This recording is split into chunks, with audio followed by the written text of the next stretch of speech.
Good morning. You're now listening to Kingston Community Radio, airing on FM 92.5 and AM 920, WGHQ, Kingston, New York. This programming is brought to you by our listeners and corporate underwriters who are interested in presenting local community radio. The opinions expressed on this program do not represent those of Pamel Broadcasting or Kingston Community Radio. Listeners are encouraged to send in $10 per month to help bring this program to you, and mail your contributions to Kingston Community Radio, Post Office Box 4364, and that's 12402 for the Post Office Box area of the post office. For more information or to donate online, visit our website at mykcr.org. And good morning, this is Dan Gatis, and thank you for tuning in, being early birds like us, getting up with us. Tuesday, October 12th, and it's 52 degrees right now here in Uptown Kingston, and we'll be back after these PSAs. Okay, forest animals, kids are coming to the forest, and it's up to us to make their visit a good one. Sparrow, have you practiced the most popular bird songs for the year? Of course. Catchy. I like it. River, how's the temperature? It's a refreshing 52 degrees, man. I love it. Turtle. He's not here yet, man. He's late every morning. Okay. Squirrel. The forest has been preparing just for you. To learn more about cool things to do in the forest, visit discovertheforest.org. Brought to you by the U.S. Forest Service and the Ad Council. Hi, we're the Goo Goo Dolls. We're fortunate that our daughters have what they need to grow and learn. But that isn't the case for nearly 13 million kids in the U.S. that struggle with hunger. Childhood hunger is a heartbreaking reality that Feeding America is working to change. Each year, the Feeding America network of food banks rescues billions of pounds of good food that would have gone to waste and provides it to families and children in need. You can help kids in need in your community by visiting feedingamerica.org. Brought to you by Feeding America and the Ad Council. Hi, my name is George Post from Ulster Park, New York, and I support Kingston Community Radio, and so should you. Where else can you speak to your local representatives on the air and have your questions answered? So thank you, and support KCR. And thank you for being with us this morning on KCR, Kingston Community Radio, AM 920 and 92.5 FM. A little bit of heads up on the weather. We've got a mix of clouds and sun today.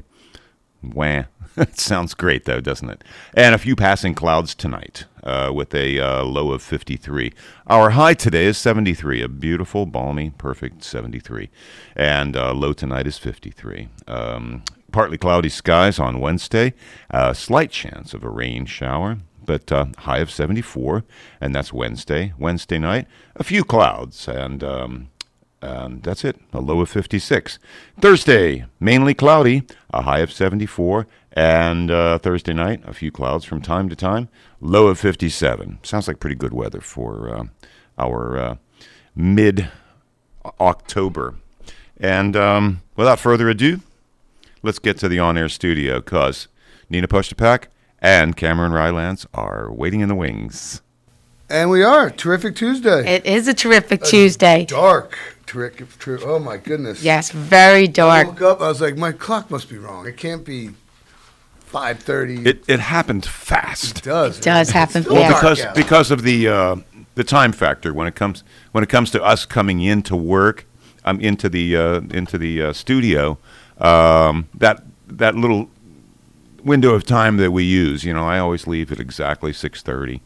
You probably leave at exactly a certain time, yeah. And then you can mark it, because it's only a matter of minutes how much it changes per week, right? Yeah, absolutely. The sun's absolutely.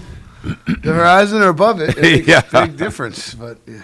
And we've had beautiful, warm weather. Oh my gosh, yesterday was gorgeous. Yeah, the rest of the week's weather looks good too. Yeah. 70s. I was. I'll take that.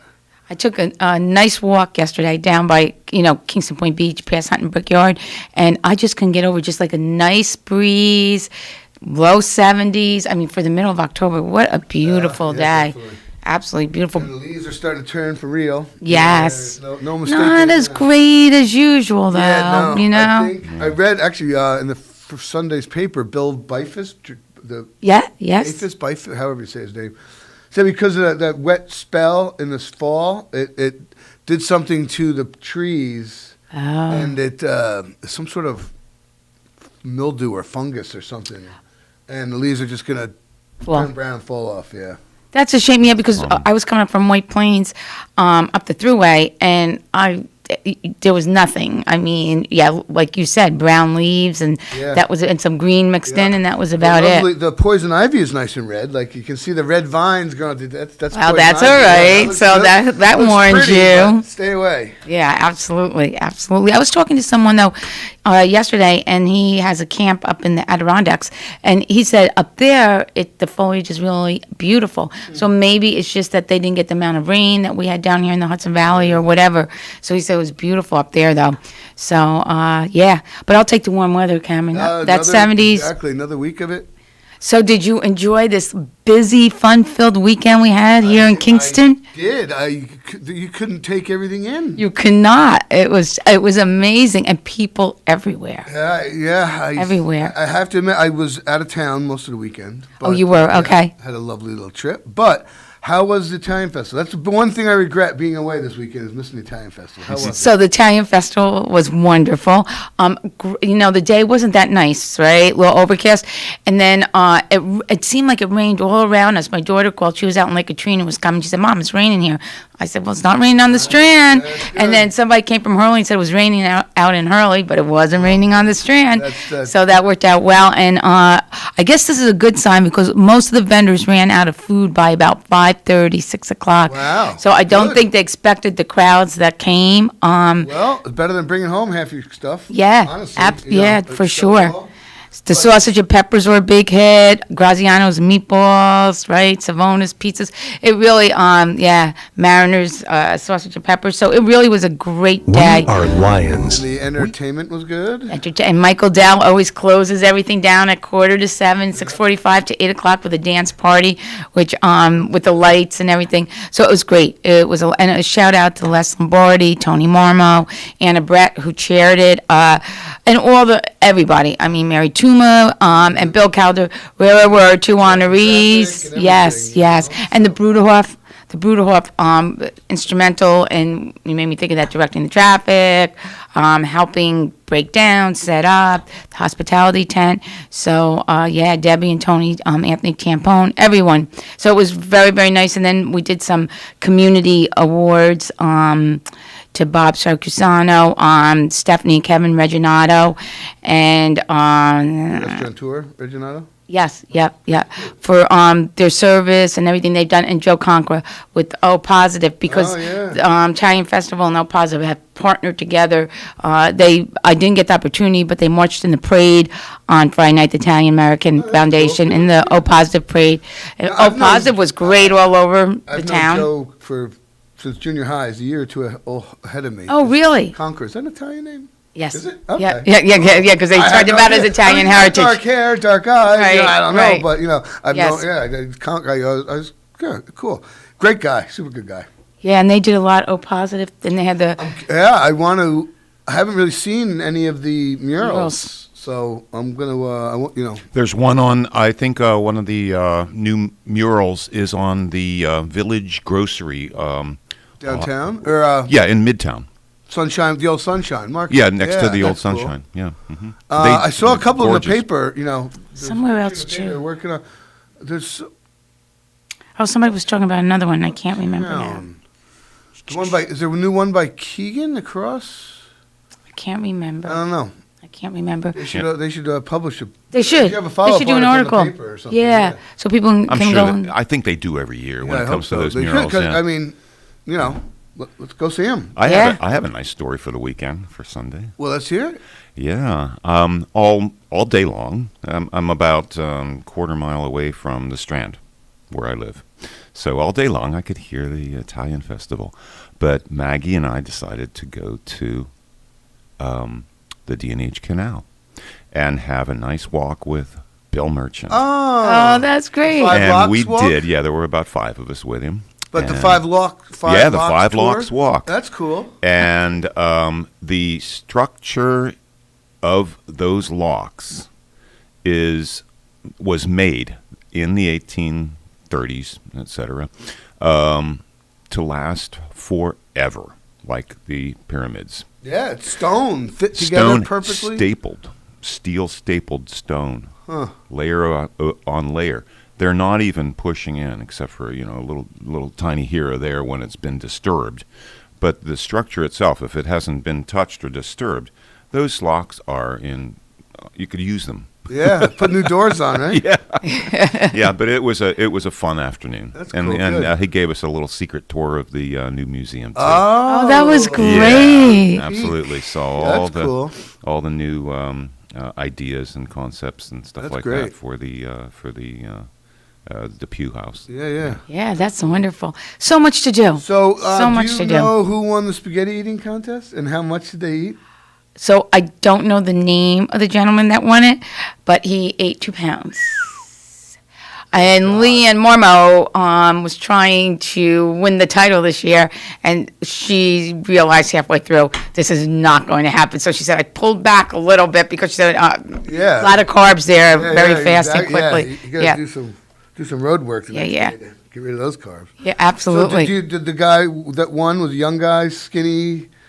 Yeah, young guy, like, average. Okay. Yep. That's like, Joey Chestnut, or whatever. Those, scrawny little guys. I can't even watch Joey Chestnut. I just can't. Yes. My son Drew loves that every year, but I can't even watch Joey Chestnut. It's like a car crash. You don't want to watch, but you can't look away, whatever, Yeah, right. Yeah, right, Cameron. That's so true. Yeah. And we had the fire eating gentleman there. He was a big hit. He does everything with the fire and everything. Yeah, he was great. He was really good. Yeah, and down at the Hutton Brickyard, they had the Field and Stream show. Yeah, yes, and it was packed down there, absolutely packed. You couldn't get parking spots anywhere, but a huge turnout. And that went, I believe, Friday, Saturday, and Sunday. But I know it was Saturday and Sunday, definitely. Not sure about Friday, so which was great. It's just so much, yeah, right. And good for the businesses. I saw Uptown Kingston on Saturday night was packed down on the Strand, so it was all good. Yep. I'm sure local hotels, and all that were full. Yeah, I'm sure, absolutely.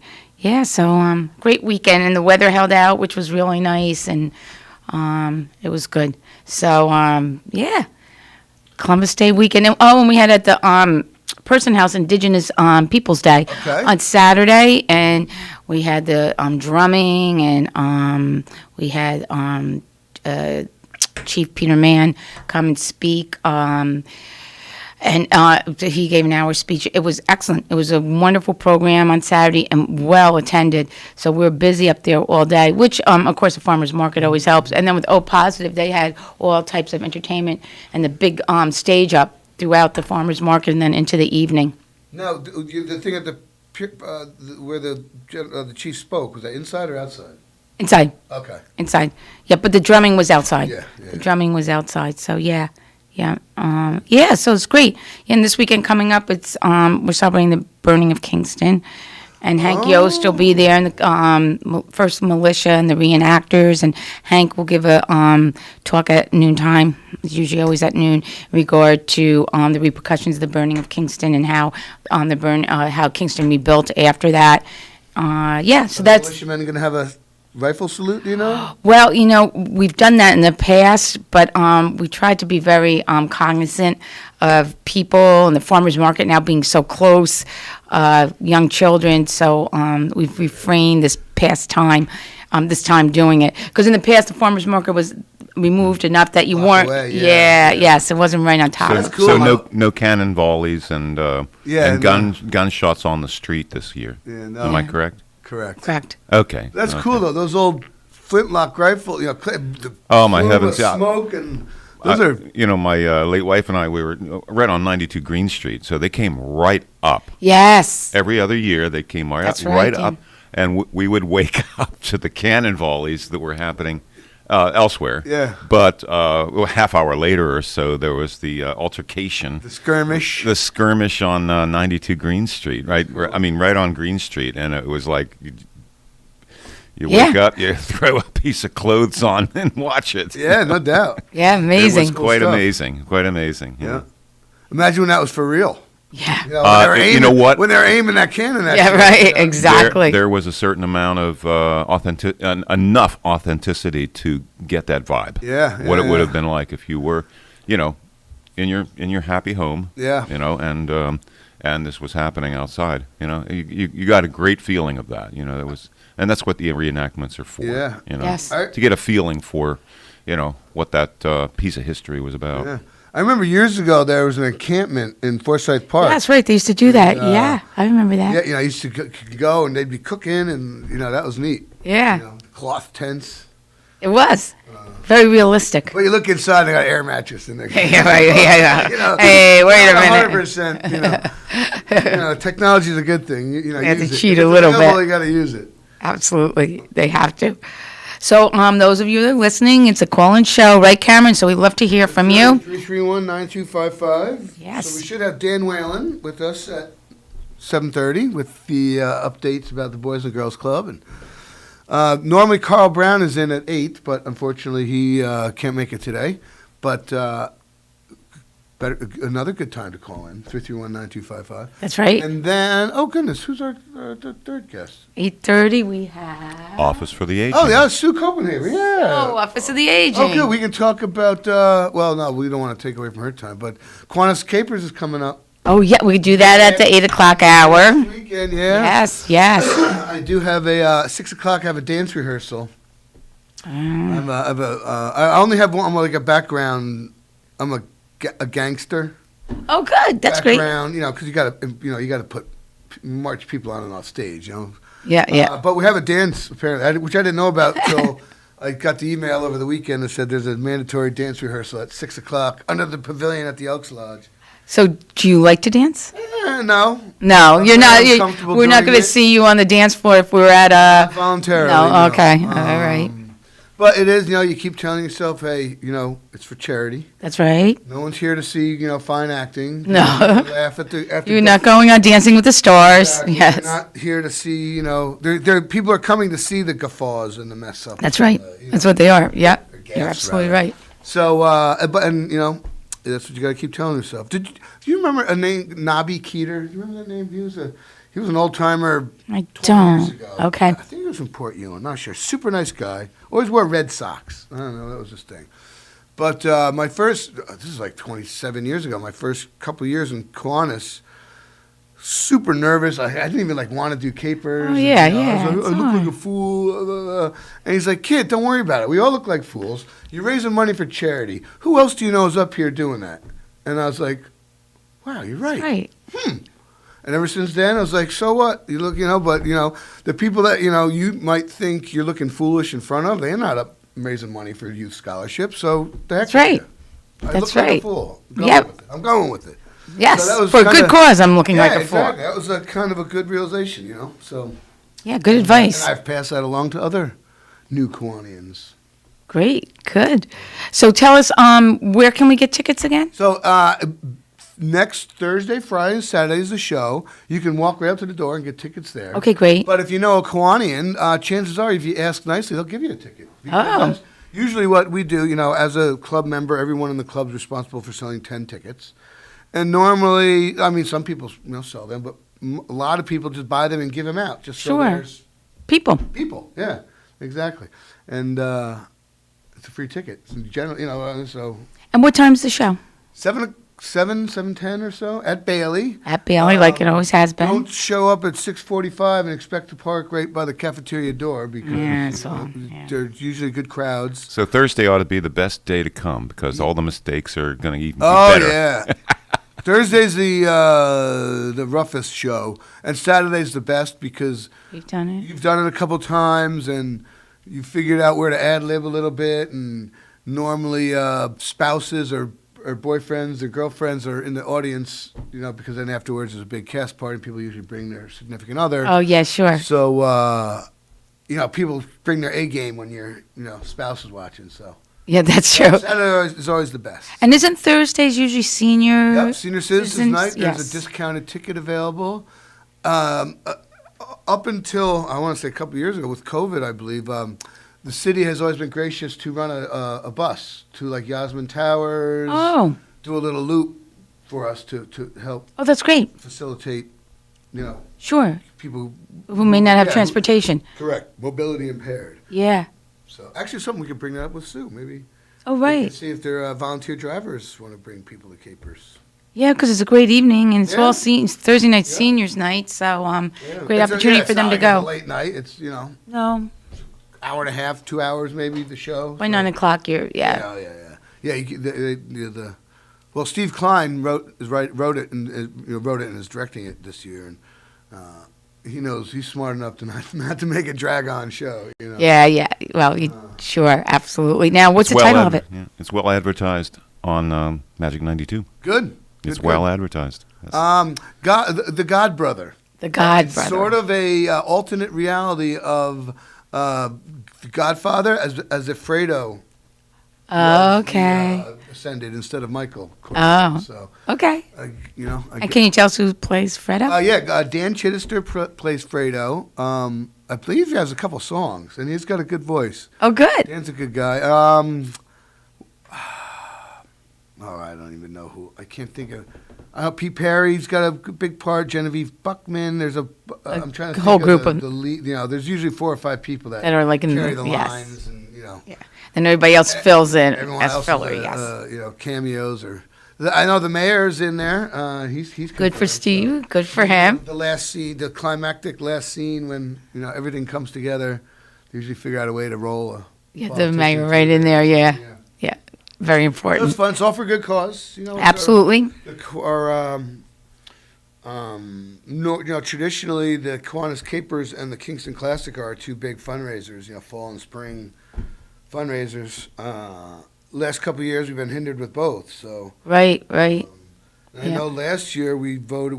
As I'm on the board of directors, we dug into the foundation. Our reserve your money. funds to keep our level. We wanted to keep the. Traditionally it's like 20, 22 scholar.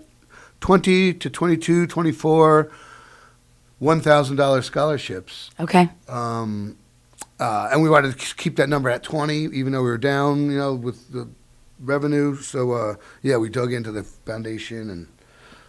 So you want to recoup some of that money? Correct. We're hoping for a traditional, good old-fashioned capers with lots of people in the seats and the advertising book and all that stuff. Yeah, and I think you'll do well. The thing that I'm seeing with all these events that are happening, people are ready to get back out again. Yeah. People are ready to attend different functions. And with 80% of the people 18 and older vaccinated here in Ulster County, you have a pretty good turnout when you have these events. So I think you guys will do well. People are looking forward to get back to it. Yeah, and it's tradition. It is, absolutely. fun, so. And like you said, for a very good cause.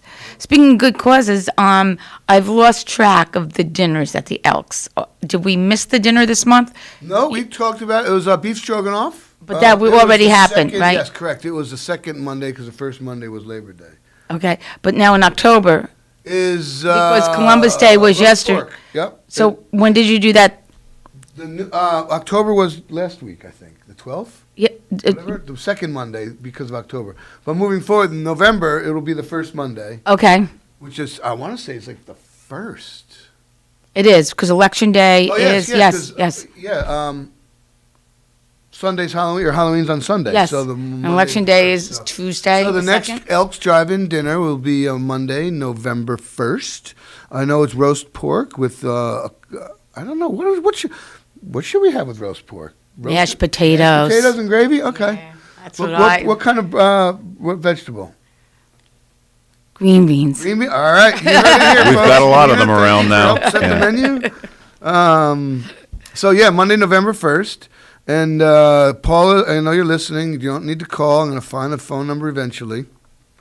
But the best way is to call the Elks Lodge and, or not the Elks Lodge, the number that I will find shortly, and make a reservation. Another thing that we have coming up on November 11th, Veterans Day, 11/11. Yes. I believe this will be our 3rd annual complimentary drive-through dinner for veterans. Oh, fantastic. Yep. Great.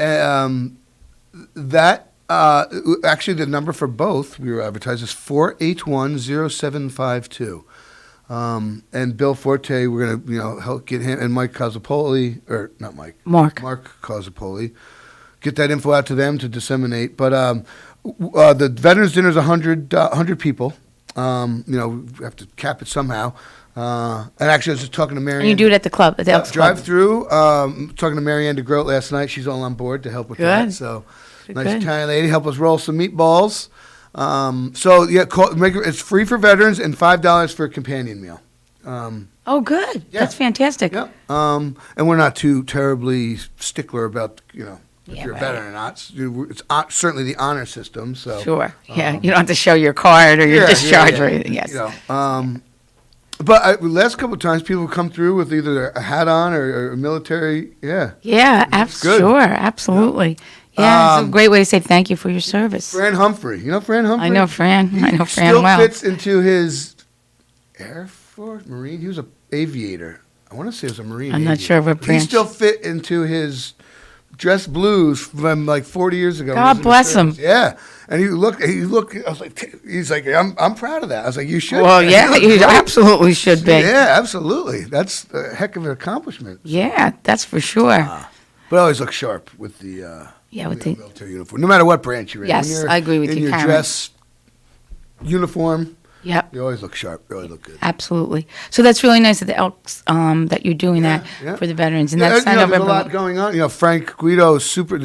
He's so good also. Group, they do a complimentary meal, I believe, for veterans. Yes. But that's kind of it's in a room.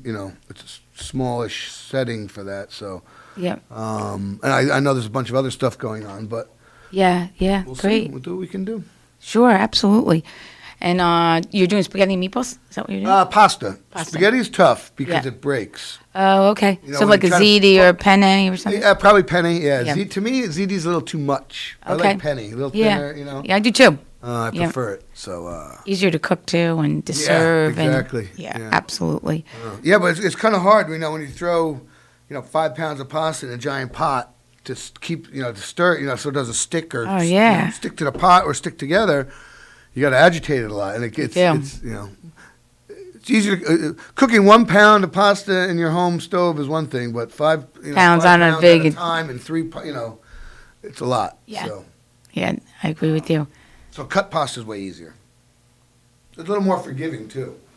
Yes, 10 that's minutes, true. 12 minutes, whereas spaghetti, it gets window, it gets especially soggy. if you got 50 mushy. pounds of it you're cooking, This is true. And Marianne DeGroot's meatballs are delicious. Yeah. So yeah, it's Marianne's very good. She's always volunteering for law enforcement, veterans. She's always there. So that's great. Yeah, and she's a new elk, so we're tapping her. She's an elk Yeah, now. a few months ago, she was inducted. Good. So she's a worker. Harness that energy. New member energy, Yeah. And we're going for it. So that's great. That's very good. At 8:00, Cameron, maybe we can talk a little bit about early voting's coming up, right? And the polling places have been published, and the hours and the dates and the times.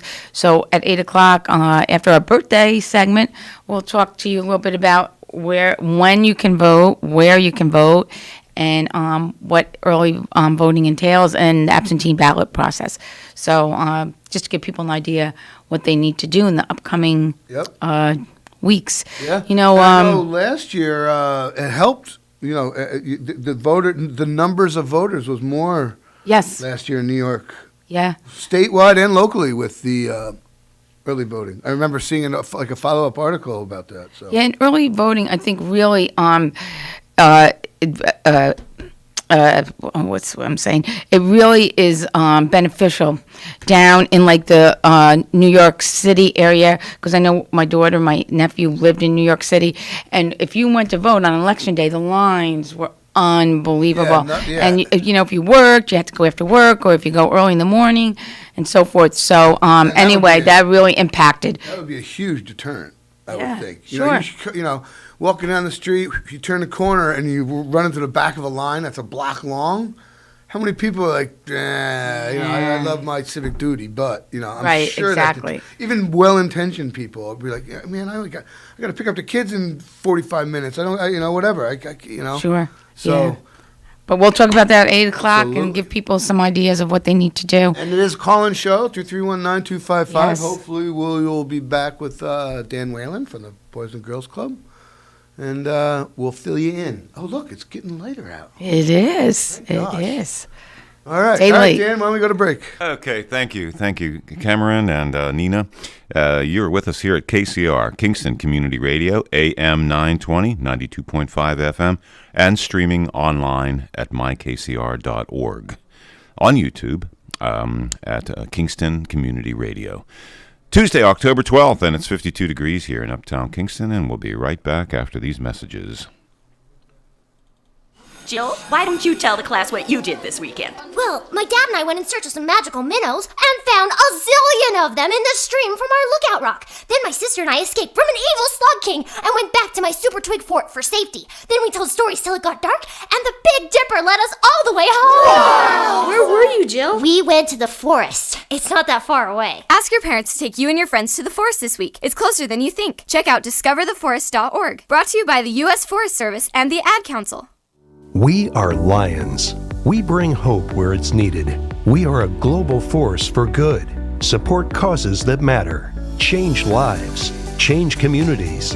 Change the world. We can do more together than we can alone. Join in. Experience the joy of serving. Be part of the movement. Give back.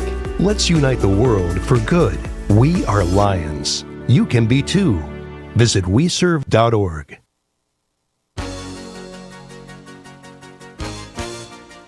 Hi, this is Diane Eastwood from Athens, New York, and I support Kingston Community Radio, and so should you.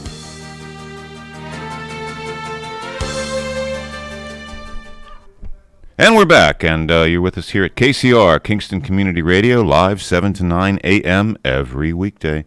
And a little bit about a weather forecast for the next couple days. We have a little mix of clouds and sun today. Everything else is very good, and it's a high of 73. And tonight, a few passing clouds and a low of 53. And partly cloudy skies on Wednesday. Slight chance of a rain shower Wednesday or Wednesday night. Don't expect it, though. High of 74 on Wednesday and a few clouds Wednesday night. Low of 56. And Thursday, mainly cloudy with a high of 74. And a few clouds from time to time Thursday night, and a low of 57. Let's get back to the on-air studio with Cameron Rylance and Nina Postjapak. Welcome back. And we are back at the 7:30 hour. And I wonder if Dan Whalen's on the phone, Dan, or I don't know. You might be. I hope so. Not quite yet, but No. there was a caller during the break that asked if you could repeat the number for the Elks dinner. I can. Thank you. 1, 2, 3, 4. And they do too. Would be 481-0752. Now I'm going to say that number will be useful for both our monthly drive-through and the Veterans Day dinner coming up. so you use that number for both? Yes. Good. Yes. That's great. You can also call the lodge at 338-0220, but the 481-0752 number is the best. And is there an answering machine at the lodge? Yes, there is. So Okay. I'll leave a message. So you can leave a message if someone doesn't pick up. Great. Well, so that's good. And we hope Dan Whalen calls in because there's a lot going on at the Boys and Girls Club. They've been very active with programming and so forth in the past couple weeks and really getting into the school year and so forth. Oh, so I saw. I mean, my son graduated. He's not in high school anymore, but there was a lockdown. Yeah. In place thing last week. Yeah, there was a threat, but it didn't end up being a paying credible out to be, threat. But yeah. but thank goodness. I mean, in this day and age, how can you think you get away? Think you can get anonymously? I mean, every phone, there's a computer system. They know what phone number you called from, or it's not like the old days where. Right. There was no way to trace the payphone. Yeah, exactly. You go to Now the every phone is booth. Recorded. There's history. There's right. Probably recorded. Yeah. No. Absolutely. And so those of you listening, please call in 331-9255. We always love to hear your comments, suggestions, or what's going on in your community. And I see there the Snowflake Festival. Oh, that makes me feel cold, Cameron. December 3rd, 68, which I still haven't heard anything about. New Year's Eve? New Year's Eve yet. If they're going to do a thing uptown, I don't know. I don't know. I hope. Well, you'll be one of the first ones to know because you volunteered to help. So I am on record. You are. So see. A lot of talk about the COVID-19. Oh, no, I've had enough about COVID-19. Yeah. We're not Everyone's had enough. Sorry, that's okay. That's all putting up right. the- Not a problem. We cannot talk about the Giants' performance on. Oh my goodness! It's gonna be a long Dear, it is, and Poor Danny Jones. Did you see that? yeah, that was some hit. I didn't see it. I saw replays. I saw a of it replay, at night. too. I was listening on the fan driving, but I hope he's all right. He was No, he really got hit. literally seeing stars. Yes. Ugh. And I'm not And sure. Barkley sprained the. If he's They not- thought he if broke he- it at if- first. At yeah, least it's only a if sprain. he's not playing, that guy is fragile. I think. Yeah. I don't know. Yeah. I was Some high on him people his are- first year, but Some people are prone to. Some athletes are prone to injury. That's Yeah. very true. It really they're is. just so strong that their muscles like break. Well, that was a rollover ankle injury. Yeah, you could that is. see it. You But saw other, it. these guys are so happened like Aaron Judge and Stanton. These guys are so strong that just they can break. They hurt their own bodies, like swinging the bat so hard. The rest of their ligaments and tendons and bones aren't capable of handling the strength that they're able to achieve. It's like. Whoa. Yeah, it is. And I've heard people say that's why, baseball players in the '60s, they played 180 games every day, all day.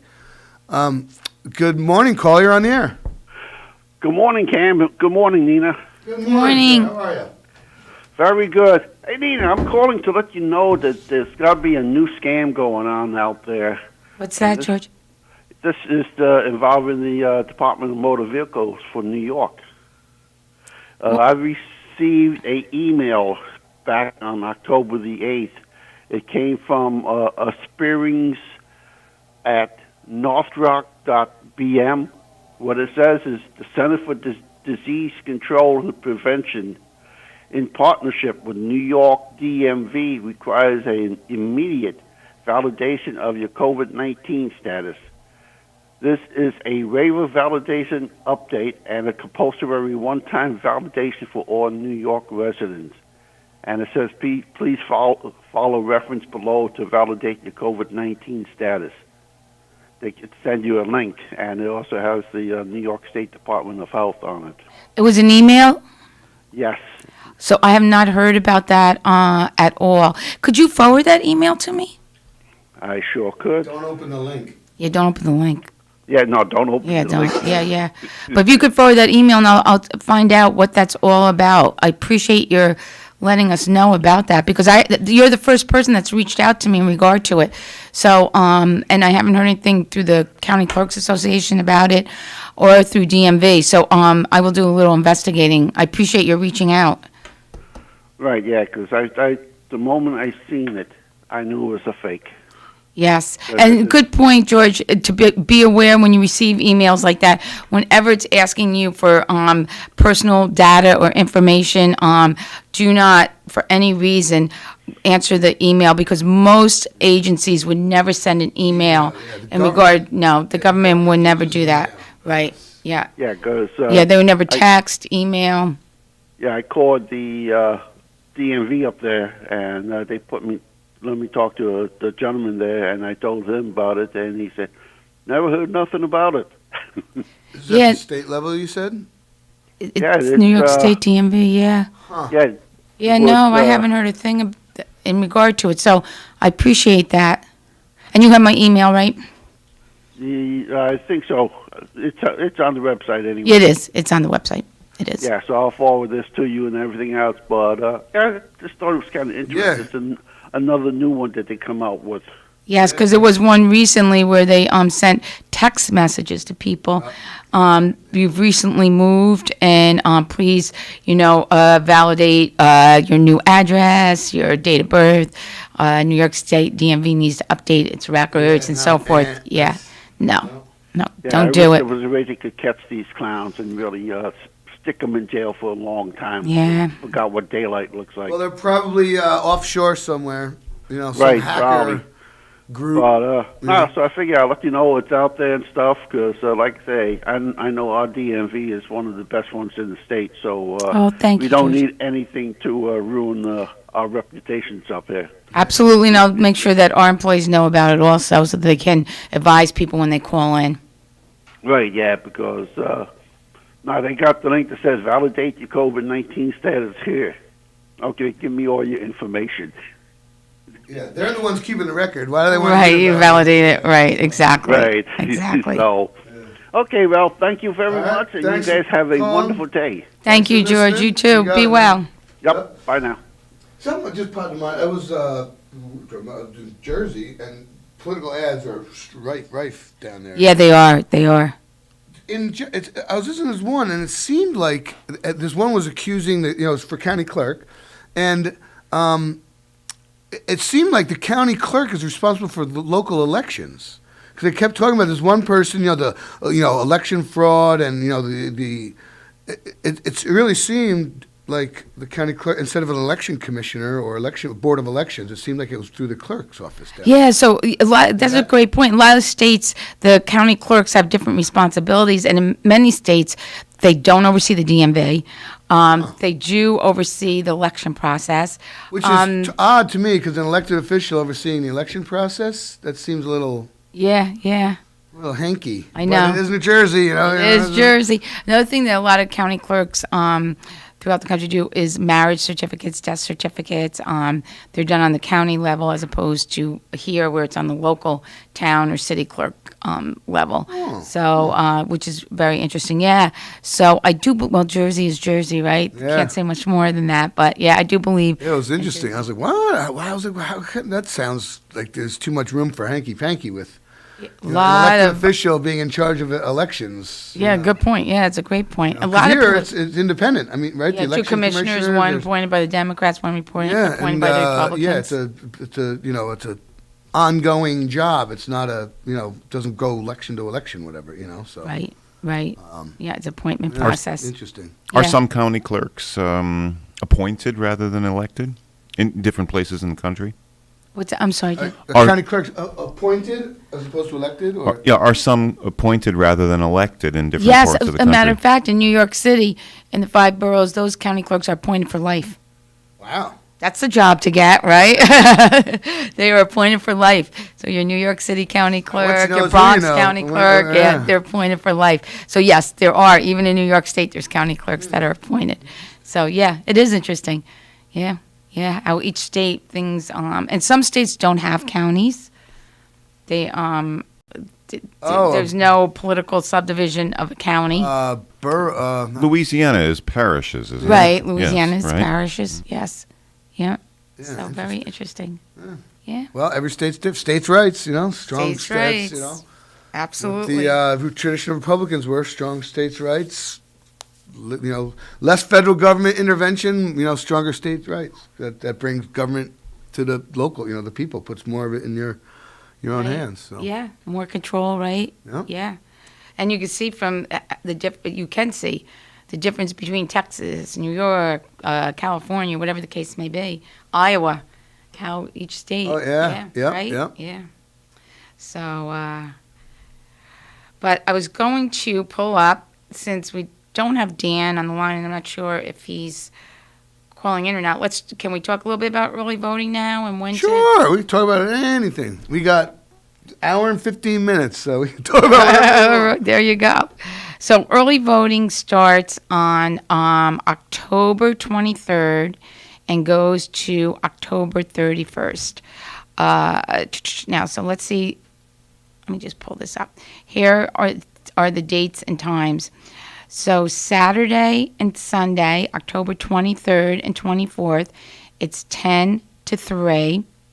And then on Monday, October 25th, it's 9 to 5. And Tuesday, I don't know write this down if you're thinking of one day that you can go, October 26th, it's 12 to 8. And on Wednesday, October 27th, it's 9 to 5. So an easy way to remember is Monday, Wednesday, and Friday are 9 to 5, and Tuesday and Thursday are 12 to 8, and then the weekend hours are 10 to 3. That's cool. And there's 2 weekends in between. So you have the 23rd and the 24th and the 30th and 31st, and they're 10 to 3. And then Monday, Wednesday, and Friday, 10 to 3, and Tuesday and Thursday, 9 to 5. Now, do you know where the polling places are? Yeah, so let's take a look at that. So the polling places are American Legion on Mountain Road in Shokan. Midtown Neighborhood Center here in Kingston on Broadway. The Ellenville Public Library, 40 Center Street in Ellenville. SUNY Newport Student Union on the SUNY campus. In Marlborough, it's at the Marlborough Town Hall. And in Saugerties, it's at the Saugerties Senior Center. So there's 6 polling places that are available for people to go for early voting. We got the west, the north, the south, the central, the southeast. Right. All over the county. Yes. Oh, you go from Marlborough to Shokan. It's how Ulster County is crazy. Yeah, I mean, whatever. But when you think about the, and then the whole Denning thing. You got to go to leave the county to get back in. But it's crazy. It is. It is. How big it is. Yeah. Warsing, the southeast corner or the southwest corner. What's that, Napanock or whatever down there? Yes. Or all the way up to Haven't we heard? Malden. Haven't we heard from a few other hosts that Ulster County is about the size of Rhode Island? Yes, it is. More roads. Yes. More miles of Yeah, But just absolutely. the size of it. You think from Malden, right, up north of the lighthouse in Saugerties down to Marlborough, over to crazy. Ellenville, and to Yeah. get from Ellenville over to the other side, you have to go across the mountain. Yeah. Yeah, so it's a huge Yeah, county. exactly. You go from New Paltz up and over the mountain. Yeah, to get to the other side. I've done that quite a few times. Not too much fun in the winter, but it all works. So they really have spread out the polling places. I mean, you go from Shokan to Kingston, Ellenville, New Paltz, Marlborough, and Saugerties. So if you're not able to vote on Election Day, you have plenty of opportunity to vote between October 23rd and October 31st. And you still can get an absentee ballot. Let me just see if I can give you the deadlines on the absentee ballots. So absentee ballots are available from the Board of Elections, which is up on Wall Street here in Kingston. And let's see here if I can find. Can you walk in and get an absentee ballot? Or You does it have can. to be by mail? Okay. Well, you can walk in, fill out the application, and get that. okay. You have to fill out an application to get an absentee ballot. Okay. But I'm not seeing here on the website for a minute. Now let's talk about this too. I'll find the absentee ballots. So there's some proposals on the back of the ballot. these are So always make confusing. sure you flip over the ballot when you go in to vote, okay? Proposal 1 is amending the apportionment and redistricting process. Okay? The second proposal is a right to clean air, clean water, and a healthful environment. And the third proposal, so there's 4 proposals. Excuse me. There is 6 proposals. Wow. Yeah, there's a lot. So let's talk about each one separately. So the one that wants to amend the redistricting, say that word, Redistricting. I believe process. you have a phone. I believe you have a caller. Good morning, caller. You're on the air. Good morning. This is Carl Weldon, your voice from the. Hey, Carl, how are you? This is a blast from the past. Wonderful, well, and good. I'm on my way to a film shoot in Woodstock. I was listening in, and it was really nice to hear both your voices. But I wanted to call in with a little event listing, if that's all right. Absolutely. Sure. The Rosendale Public Library is hosting a spooky story time for all ages. It's not just young and old and whatever. It's going to be at the Widow Jane Mine, the Century House Historic Site, on Saturday, October 30th at 11 a.m. So whether you or any young people in your life want to hear some spooky stories, again, geared towards the story time crowd, but I will be accompanying them on Theremin. Ooh, that's a spooky. That is. Wow. That's excellent, Carl. So Excellent. One of our staff and our director will be telling the tales, and I will give atmospheric accompaniment on the Theremin. That's so cool. That's the deal. Now, Again, it's in the booming metropolis of Rosendale, October 30th, 11 a.m. Is this going to be in the cave? It might be on the property. Might Okay. not be in the cave proper, but everyone's welcome to stop in the cave and have that experience. Yeah. as well. Oh yeah, definitely. Absolutely. That's cool. But if you want more information, you can go to the Rosendale Library's website or Facebook page, or give them a call. any of those possibilities, and someone will get you in the pipeline for that. And that's the 30th, Saturday the 30th at 11? Halloween Eve. There you go. Halloween Eve. Yeah. Yeah. Cool. Oh, I've got a theremin question for you. Now, how long have you played the theremin?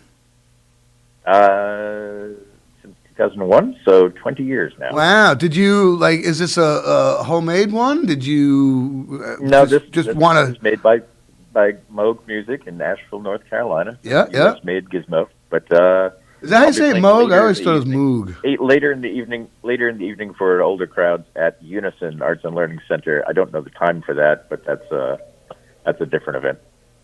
A theremin? Just another event completely, or a theremin-related event? I guess they're doing a Halloween thing, and I'm playing theremin, and my colleague of mine is telling very macabre, visceral stories, not like what we're doing in the morning. Yeah, a little less child-friendly, you mean? Yeah. Yeah, that's cool. But if any of our listeners are curious, the theremin is, you're like manipulating electronic fields to make sounds, sort of, right? It's Yep, a it works by capacitance, proximity. It's the only instrument you play without touching. Yeah, and it's completely free form, I guess you could say, right? There's no valves, no keys, no frets, no strings, no index of where a note is. You're literally pulling music out of thin air. Out of thin air. and positioning. And everyone's heard it. You may not know what that sound was, but I'm sure everyone has heard of this output of a theremin. That's cool. Indeed. Yeah, well, if you want me to come on air and make some noise, I'll be happy. There you go. Excellent. Cool. Well, can you talk about that film shoot you're going to? Is it Hush Hush, or is it? I had to sign a non-disclosure agreement, so all I can tell you is I'm headed to a shoot somewhere in Woodstock. I'm going to lose reception, so I do have to get rolling. All right. Get back on the road. Thanks for calling in. As is the proper way for everybody. Thanks for calling in. Good to hear your voices. All right. And catch you soon. Cheers. Thank you. All right. Bye-bye. Take care, Carl. I see Carl is occasionally posts some stuff on Facebook, I guess it is, and went to an action shot. He was on the ground holding a mic with all this sound, I don't want to say harness, gear on him, and it's like, wow, that's a full on. Yeah, he's I major. was going to say camera shoot, but it was a camera shoot. But he's the sound guy. Yeah, it's cool stuff. It is really cool. Yeah, I mean, full on, Hollywood stuff. That's what's neat. Which is really cool. So, Cameron, I just want to get back 1 second, and you can go on the Ulster County Board of Elections website to look at any of these proposals. But the first proposal is a constitutional amendment, and it would freeze the number of state senators at 63. It's going to change how they draw the lines for the congressional and state legislative districts.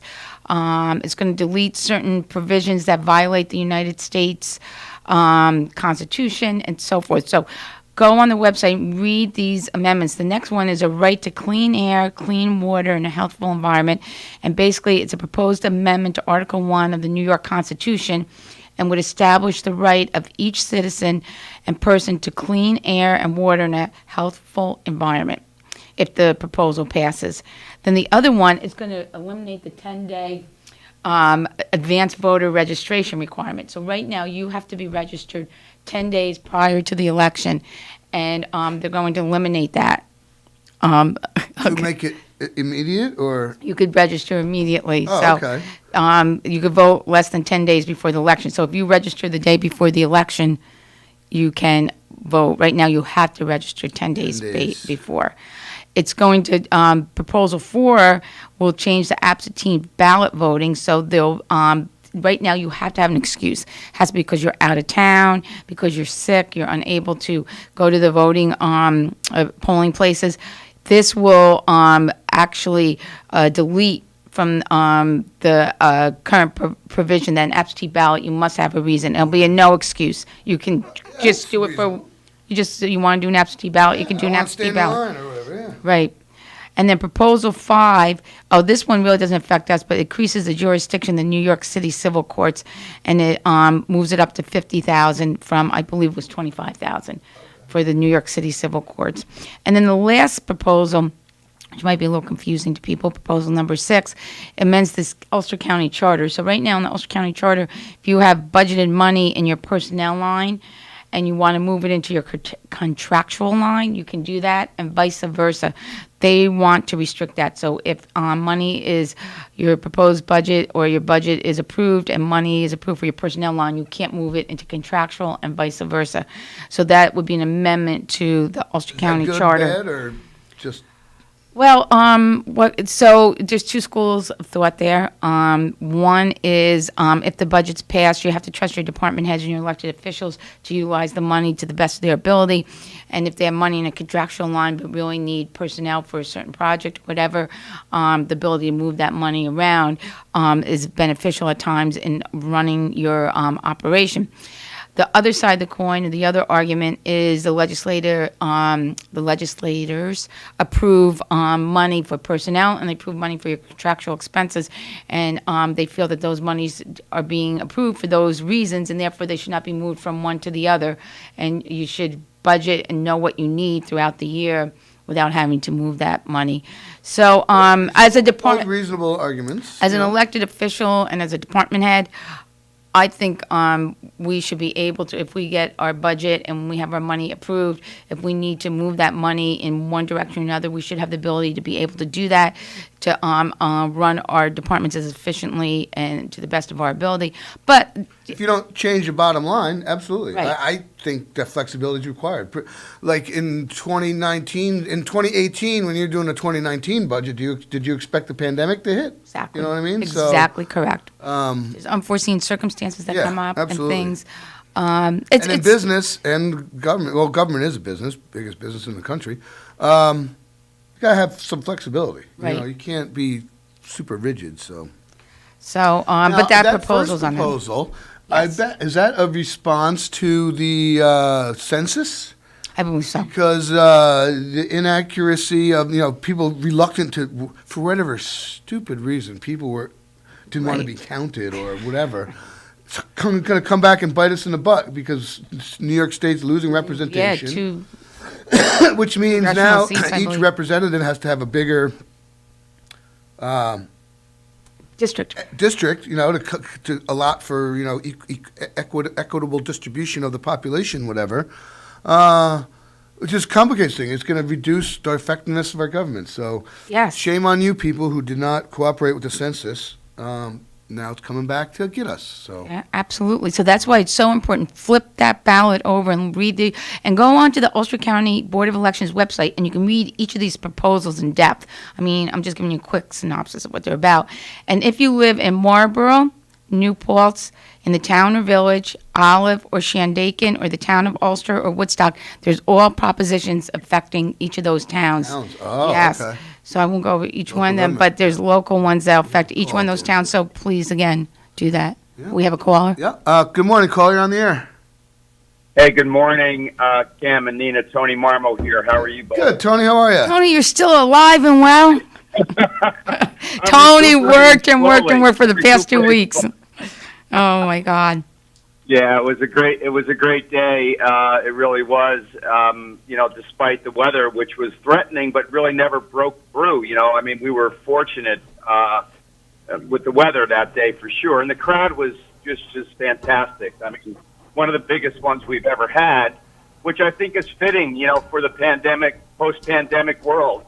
People want to come out and do things and be with others, and it was a great day for Kingston and Ulster County and certainly the Italians. So thank you, Nina, for all the work you put in on the sponsorships. We had a record year there too. You did. So it was really good. I wanted to just get off the festival just for a second. There's a dizzying amount of propositions this year. It sounds like I didn't know that. Thank you, Nina, and Cam for mentioning that. That's like 5 or 6 propositions, and we need to keep talking about that so that people take the time to read them instead of getting into the booth and reading them then, or wherever you are, not the booth anymore. Yeah. And Nina, I want to support. I'll tell you my feeling as a business owner. You do need flexibility.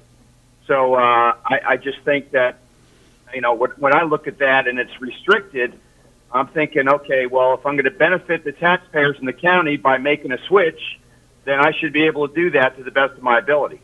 So Thank you, that's Tony. the Yeah. department head. That's what I would say. I appreciate that. And you bring up a really good point.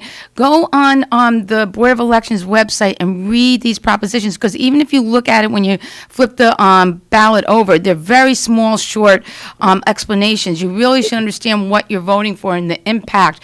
And a couple of them really amend our state constitution, so it's really important that you know what you're voting for. Yeah, there should be a restriction. There should be something to vote on to say how many of these you can put out in 1 year. Yes, you're right. You're right, Tony. There's like 6 of them. Are you kidding me? And then some years we get nothing. Most years we get nothing. So it's Right. kind of interesting. But, that's the democratic process, and people need to educate themselves. So, thanks for raising that, Nina, and thanks to the two of you again for all you do for KCR. Yeah. Oh, same here, Tony. Goes right back at you. Congratulations on a successful Sunday. So, Yeah. I'll tell you, the entertainment camp. I'm sorry to interrupt. The entertainment was just amazing, right to the end when Michael Dell had all kinds of people out there dancing, and the fire breather guy was amazing in the dark. I mean, it was just a great night. That's cool. It was. It really was. Yeah, thank you to you. And I mean, really, the whole team. But Tony worked day and night, and Anna Bratt, who was the chair. The two of them really, I had to say, nonstop. So many people, right, Tony, to mention? Oh, yeah. Yeah. Many, many, many. I can tell you the kids from the Bruderhof were there with me at 7 o'clock. Or I got there about 6:30. They got there at 7 o'clock. We didn't leave until 9:30. Wow. And so they, it was a long day. And amazingly, I woke up in one piece. I'm not sure how that happened. I don't know. I saw you lugging chairs at one point at like 8 o'clock at night. I'm like, oh my gosh, I don't know how he isn't dropping at this point. I don't want to put you on the spot, but do you recall the name of the spaghetti contest winner? Spaghetti eating contest winner?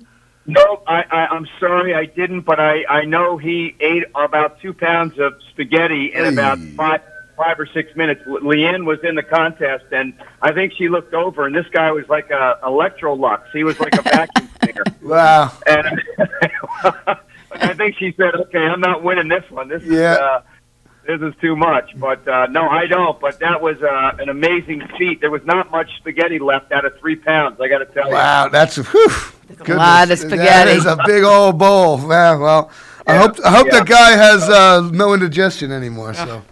I'm sure not. And thanks to Deb and Anthony Tampone, they started that whole tradition, and it's a big crowd pleaser. It's amazing. I think there's people are gonna start working out in advance so they can get in there and win that. All right, folks. Thank you. Have a great day, everyone. Thanks for calling, Tony. Thank you, That's Tony. great. Thank you, All the Tony. best. Bye. All right, Dan, why don't you bring us to the break? Thank you, Nina and Cameron.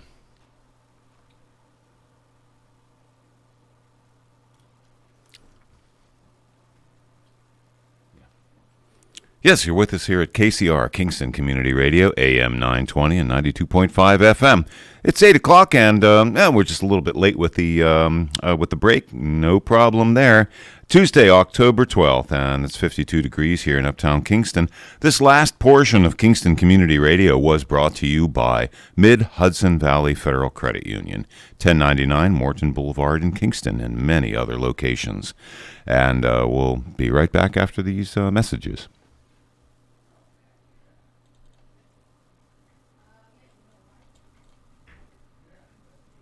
Hi, this is Tony Marmo from Norman Staffing, and we've been bringing together employers and job seekers since 1980.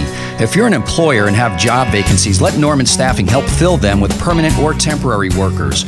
We screen, interview, and recommend the best candidates for your company. We make the employment process easier and faster for you. Please call Norman Staffing for your employment needs at 338-9111, 338-9111, or normanstaffing.com.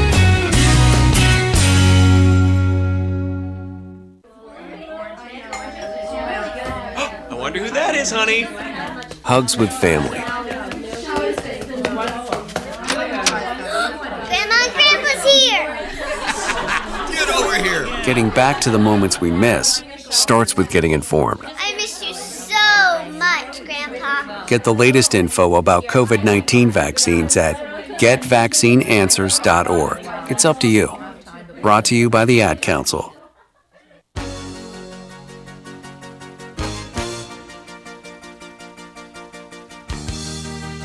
Hi, this is Dina Roy from Hurley, and I support the Kingston Community Radio, and so should you.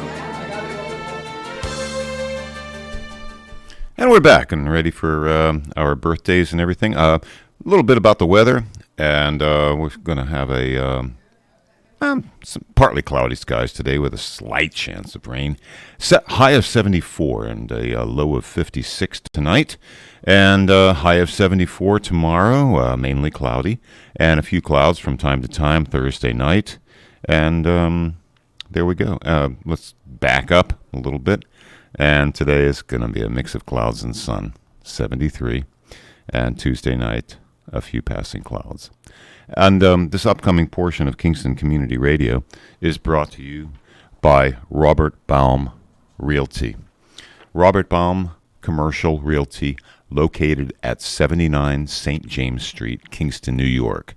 Visit rgbaum.com for more information. And let's get back to the on-air studio for all our excitements. Welcome back. And it's time for birthdays. It is. So It's that today, the Boyce Brother Dairy Milk House at 62 O'Neill Street, sponsor of our daily cow pie birthday giveaway. For today, we only have one birthday person today. 100% chance of rain. 100% chance of winning. So October 12th, right? October 12th. Oh, yeah. Wow. Time flies. Roy Zeeb, congratulations. Happy birthday, Roy. Roy is happy birthday, loyal listener. A very happy birthday. Yeah, we got this in on email. So thank you, Roy. Thanks for listening. Congratulations. Go see the fine folks at the Milk House at 62 O'Neill Street. Tell them you are the My KCR Cow Pie winner and claim your prize and share it. And I have to give a shout out to my son Drew, whose birthday is Saturday. Wow. He'll be 31 years old, so happy 31? birthday to Drew. Impossible. Impossible. Yeah, How did that happen, Karen? Maybe 21 at most. Come on. I don't know how that happened. That's but good. Good for him. Yeah. So happy birthday, Drew. And he's in Connecticut, right? He's in Connecticut. That's yes. not too far away. No. Yeah, good. Yeah, he's close. Yeah. It's nice that 2 hours. Yeah. Just Yeah, far enough. great, You yes. can't drop in and surprise No, him. I can't say. You can Coming over for dinner tonight. Come over and visit. There you go. Exactly. That's for sure. Oh gosh. But anyway, so please send in your birthdays. We love to give away the cow pie, right. and we like to acknowledge your birthday. So Cameron, you're looking. Yeah, that's right. You can How mail can we them do in. that? P.O. Box 4364, Kingston, New York 12402, or you can call. Heck, just whatever. Call. Email at KCR. MyKCR.org. No, yeah, you can. I think maybe KCR921 at gmail.com. Oh, there you go. Okay, there you go. Send them on in. Send them in. Acknowledge your birthday. So Carl Brown is normally our guest today. Unfortunately, he texted the other day in last minute cancellation. So hoping everything's okay. And we're hoping that you call in, our listeners out there, 331-9255. Stump us with trivia or something. That's tell right. us a A joke. lot going on. If you know of an event or anything Yeah. like that, Well, we can touch chime base. in. We can recap a little bit. Sorry to be redundant if you've been listening since 7, but if you're just tuning in, a lot going on. Upcoming, Kiwanis Capers are next week. That's right. Rehearsal starts Sunday. Next Thursday, Friday, Saturday is the show. It's at 21, 22, 23. Their shows are at Bailey at 7 o'clock. Steve Klein is the writer and director, and if anyone knows Steve Klein, there's going to be some a little bit of blue humor in there. Absolutely. Some wordplay, some puns. Steve is an incredibly clever guy. Yes, amazing. Funny guy. And it's a God Brother. It's an alternate reality of what would have happened to The Godfather if Fredo was the man. So Of course, a lot of Michael. local celebrities, and I got a bit part. I'm in the dance scenes, of which we have a rehearsal tonight. So, You're jumping ahead a little bit. Usually it's just the week usually of, right? but do you know Jody Amato? I do. Jody, she's a relative Kwan in a few years, but since she's been, Steve has engaged her to be our dance coach. So since she's gotten involved, she's professional. So she's the one who's driven the couple previous, get some practices in before the practices. So. Right. So yeah, she's the choreographer and dance coach. So we'll see. 6 o'clock tonight. I'm in her capable hands. All right. It's all about the counting, right? 1, 2, Yeah. 3, 4. 1, 2, 3. It is. It is. I've It's learned. all about the counting. Yeah, 'cause you got So I'm not that beats. good of a dancer, but my husband, Dwayne, is a pretty good dancer. Cut the rug? He cut the rug.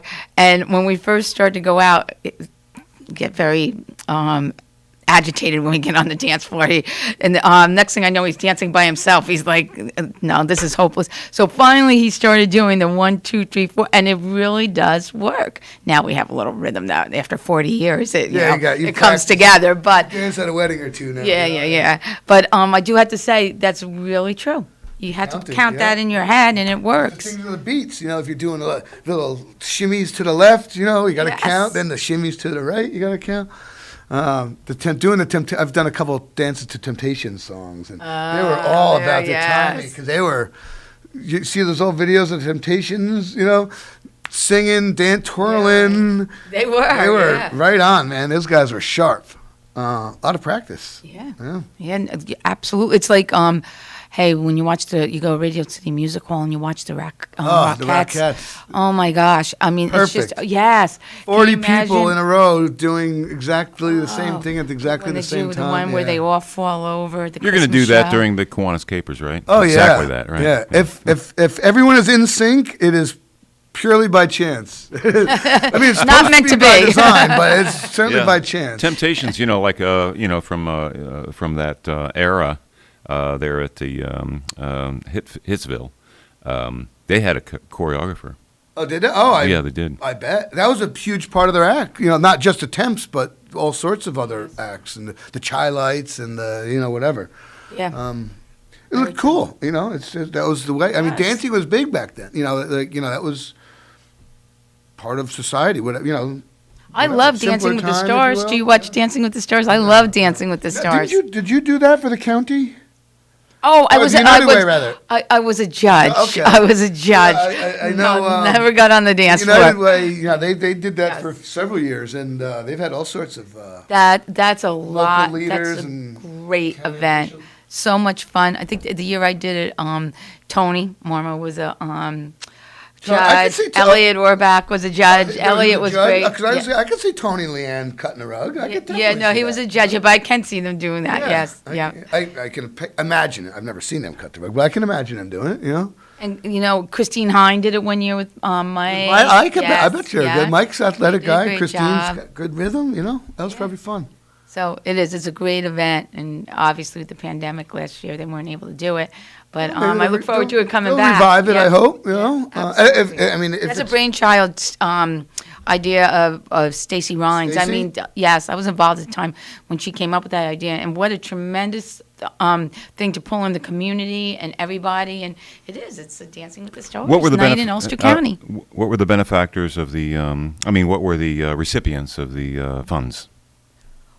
Well, it was United Way. United Way. It was raised money for the United Way organization as a whole. Yeah. And they fund just about everything. Yes. To a degree. Yeah. Yeah, they do. They do. They do wonderful work I was throughout the involved in community. United Way. I was on the board for a number of years and way back when. Were you? I think right when Stacy came aboard. Cal Cunningham, was he? Cal Cunningham was very involved, yes, with United Way. He might have been, he definitely was on the board, that's for sure. I was on the board just after Stacy got here, as I recall. Yeah, that's a long time because Stacy's been here. It was Yeah. mid-90s, mid-90s. I think I got off the board in 96, and that was 6 years, 2 3-year terms I did, I think. So, yeah, it was 90. Yeah. So, yeah, it was a while ago. Yeah, absolutely. Scary long time ago. I know it is, right? You look back and you think, I yeah, how time goes, that's for sure. Absolutely. So I'm glad to see that the school year. I don't want to jinx anyone, but the school year seems to be going well. Yeah. I think students, parents, everyone's happy to be back at school, and they have really mastered the safety issues and the precautions and so forth. And I'm glad to see that, and I'm happy. And I know it's been difficult for the teachers getting the kids back into the classrooms and A lot of work. incorporating, all the changes that had to be done to accommodate the pandemic and the rules and the requirements and everything. So I know you're no longer a parent of a school-age child, but neither am Good to I. hear But that it's going well. My nephew's still in school. My sister's son is still in school. He's junior. So. and that's going well, He right? won, that little son of a gun, won the Wiltwick Junior Club Championship. Oh, congratulations to him. Adelinsky, yeah. That's good, wonderful. Good for him. Yeah. So he enjoys golfing. And his mentor or teacher is your father, right? Yes, the impetus of it grandfather. all. But now I think he's moved on. The student has surpassed the master. God, hey, believe me, I'm sure my father's super Very happy about that. that. Yeah, That's please every go teacher's, next yeah. level. But yeah, the kid's got like a 8-9 single-digit handicap, and he was literally. I think he played golf every single day this summer. So Well, yeah, loves see, it God goes to bless him. show. Right? It makes a difference. Absolutely. It makes a huge difference. And he's athletic. I mean, he's a really good drummer. He's been playing, he's like a jazz drummer. He's like going to, he's had like formal education in jazz drumming. So he's got incredible coordination. And swimmer, soccer player, flag player. He's played like every sport. And he's just tall, athletic. God bless him. Tall and skinny. great. His father, Yeah, it takes it.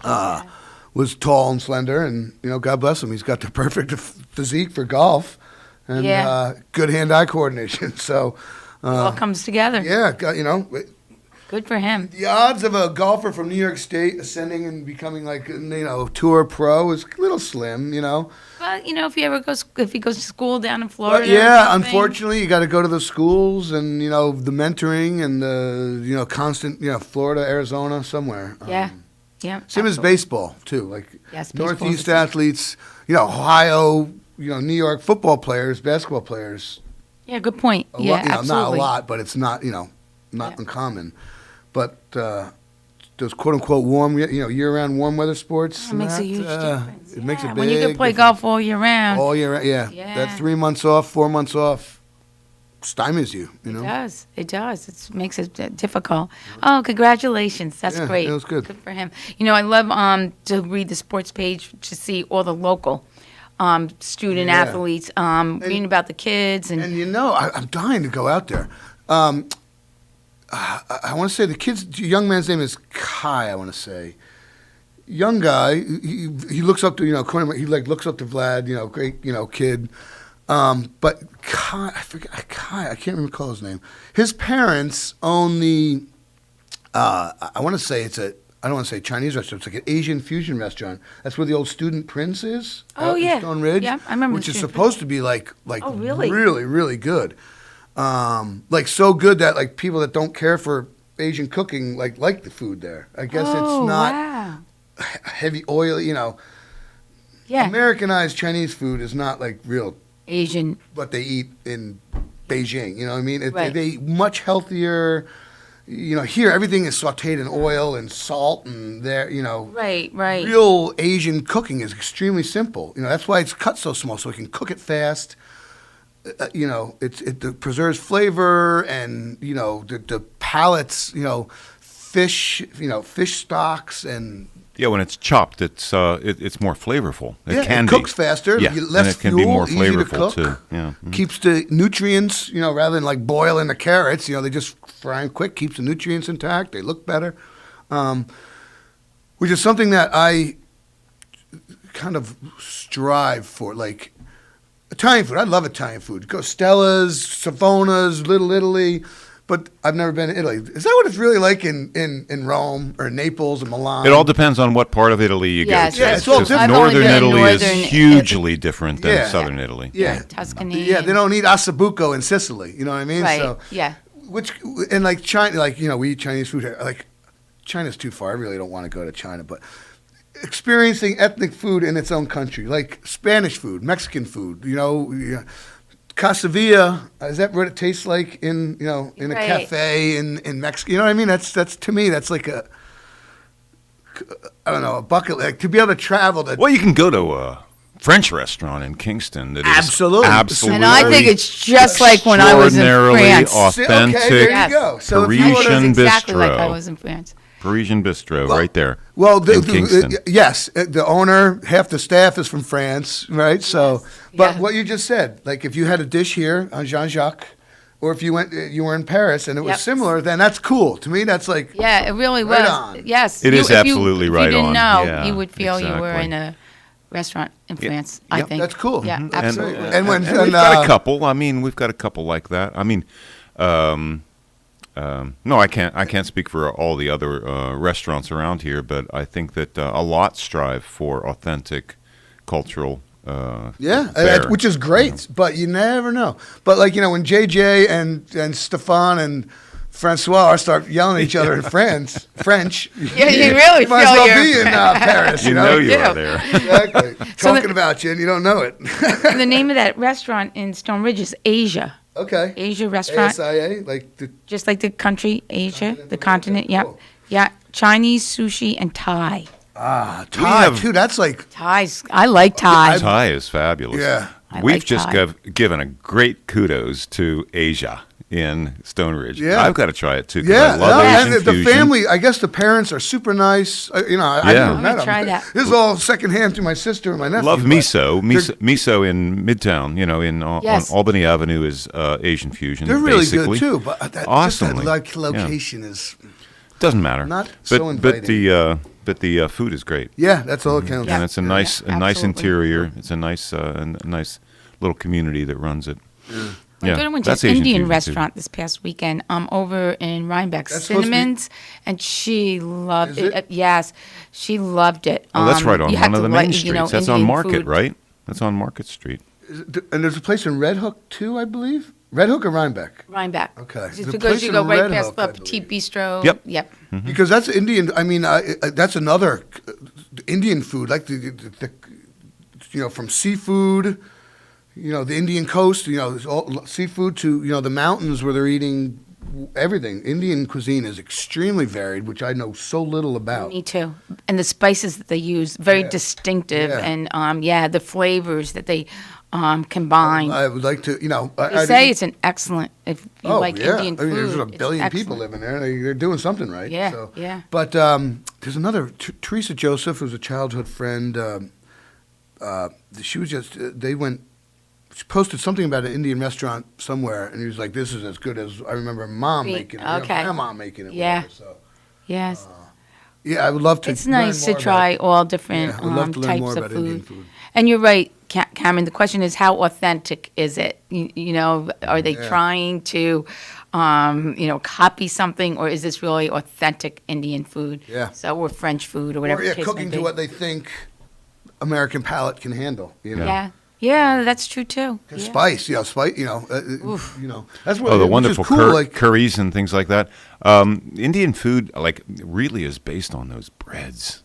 Those breads are amazing. Those puff breads. the naan, and there's they're filled amazing. breads, of all Yeah. sorts. Yeah, I want to learn more. I gotta learn more, which is cool stuff. Now, do you cook us are you I don't know, let me think here, would you cook Indian food, or would you I cook absolutely do. Thai I would, food? but I bought there's sauce jars of sauce mix, tikka masala, Yes. which is more English than Indian because of the history. But they eat like that. But I've never made anything from scratch. So you saute the chicken and vegetables, you add the prepared sauce, cook the rice, whatever. But I've never sought out a authentic recipe, I guess, and made it from scratch. Yeah, I always thought that would be I should interesting. Yeah. look into that, but. Yeah, it's like I always say when I make homemade pasta, when I never do it, but I would like to try the homemade pasta, like Such my a grandmother different- used to I do, back when I was little. I buy it, like the. Yes, right, yeah, grocery yeah, store, yeah, right. Yeah. But anyway, so many restaurants anymore to choose from throughout Ulster County. It's absolutely amazing. Great website to go on is Ulster County Alive. The tourism department puts it out and updates and so forth. And it has almost every restaurant that's in Ulster County, and a little explanation, the type of food. You can click on it, get to the website, their menus and so forth. So Ulster County Live. It also has things like to do in Ulster County and sights to see and so forth. But it has a really great restaurant section to it. So yeah, I was a week or so ago, a couple weeks ago. I went to. I alternate. I wear the same shoes, like these Keen work boots. You know, I've been wearing them for like 5 years. The arch support's good and everything. Yeah. And I alternate You're between. on your feet all day, so. I alternate between Montano's and Kenco, buying them. Okay. And whenever I go to Montano's, I try to stop at that brine barrel, the pickle barrel. Oh yeah, I love pickles. Yep. They were closed last time I went. It was like I don't know why. It might have been a little early, or it was a Tuesday, or it was an off day. But I parked like heck because that's on the hill. Montano's out. I parked halfway between. Went to Montano's, got my stuff, put my shoes in the car, walked down the hill to the pickle place, grabbed the front door. I looked up through the glass. It was dark inside. I was like, no! I was so looking forward to. I eat a pickle on the way home. You get a quart. You know, you get some half sours. You get some kosher dills. That reminds me of. And you're looking forward to it. Like, remember, I was driving up there. Oh, I can have pickle. You know. Yeah. Got there. Oh man. Yeah, there's some awesome restaurants in Saugerties area. Yes. Red Onion and Red Onion. Rock the Casbah. The Italian place. Rock the Casbah makes an insane cuisine. What? Where is I'm this? sorry, I missed. It's right there at Partition and Maine. Oh, the Casbah. Yeah. The Casbah. I saw that. They are making some amazing food. What style of food? No, it's kind of like American. American. Just creative American That's food. cool. It's crazy. Huh. It's really good. Good. Mm-hmm. Yeah, there's all sorts of stuff. There The is. people that bought the Dutch, I guess, have really changed it yeah. around. And I haven't been in there in like 10 years since it was like. It's really yes. Yeah. I've been but up there. updated the cuisine and everything, and it's happening. So that's great. Yeah, it is. It's wonderful. Eat your way so across. many opportunities. And then Elliot talks about this, Aroma Time in Ellenville. Almost famous, but yes. You can eat your way across Ulster County. You can. That's actually a good idea. Restaurant tour.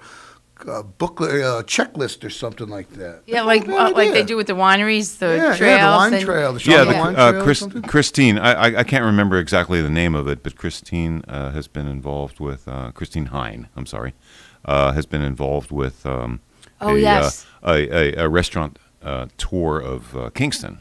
Yes. And that was As a always fundraiser for People's that Place, was always yes. very, very nice. Yeah, it was like cocktails and tapas or so. Yes. Like, small bites. herbs. Yeah. Small bites. Yeah. Yeah. But they also, which would be a great prize to win, that contest.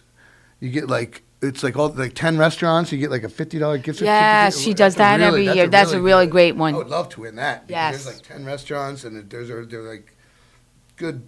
Yes. Good value of gift certificate, worthwhile. Absolutely. Yeah. So, look at that. We managed to chew through a half hour. How about that? So, hopefully, Sue Talking Copenhaver. about Sue, if you're listening, I hope you're on your way. Please. Yes, please. yes. You're on your way. Yes. I don't think I have her number. She can call in. Even if she's driving here, she can call in. That's right. But, yeah, and she has so much to tell us with the Office of the Aging, so hopefully. And there's there's a lot of stuff coming out with that. Speaking of, come on in. With insurances and end of year taxes coming up, there's a whole bunch of stuff coming on. But, so we'll have a update of everything that's going on at the Office of the Aging. Yes, we're looking forward to that. Hopefully, if not, you got the spotlight. So. Yeah. She should be. She should. She actually told me, I asked for the address, and she told me 82 John Street. Oh, that's the old address, right? I went. Oh, well. It's a bookstore. You're here on time. Yes. You're here on time. I remember the big parking lot. There you go. There you go. Well, this was the motorcycle dealership way back when, and it was We were here. The county was here. We were here. I remember when they moved us out of the county building, the motor vehicle and the county clerk's office and the treasurer were here for 3 years. Yeah. Yeah, That 3 was all years. the asbestos abatement in Right. the county building. Yeah. Yeah. Yeah. Big building. Yeah. Yes. Yeah, there's a lot going on. The spa in front's big, and there's a lot of stuff. So Yes. we were about at the bottom of the hour, and We will be back with at least one representative From the Office of the Aging. But hopefully Sue will be joining us. I know she's got a little bit of a drive, so she should be here. So Dan, why don't we take it to break? Thank you, Nina Poshapak and Cameron Rylance. And you're listening to Kingston Community Radio, AM 920 and 92.5 FM, and streaming online at mykcr.org. It's Tuesday, October 12th, 52 degrees right now here in Uptown Kingston. This last portion of Kingston Community Radio has been brought to you by Robert Baum Commercial Realty, located at 79 St. James Street, Kingston, New York. Visit rgbaum.com, rgbaum.com for more information. Great peeps. And we'll be right back after these messages.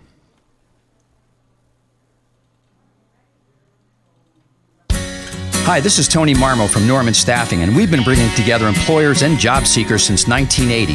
If you're an employer and have job vacancies, let Norman Staffing help fill them with permanent or temporary workers. We screen, interview, and recommend the best candidates for your company. We make the employment process easier and faster for you. Please call Norman Staffing for your employment needs at 338-9111, 338-9111, or normanstaffing.com.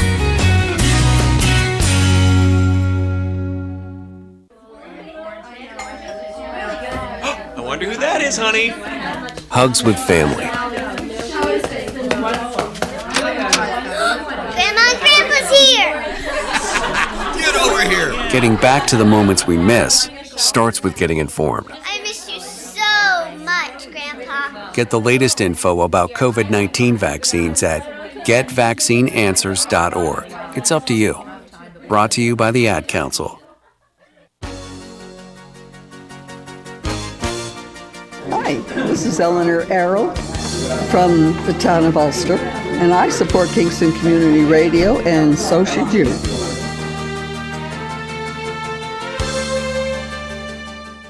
And we're back. Thank you for being with us here at KCR, Kingston Community Radio, WGHQ 920 on your AM dial, 92.5 FM, and streaming online at mykcr.org. Your phone number is 331-9255.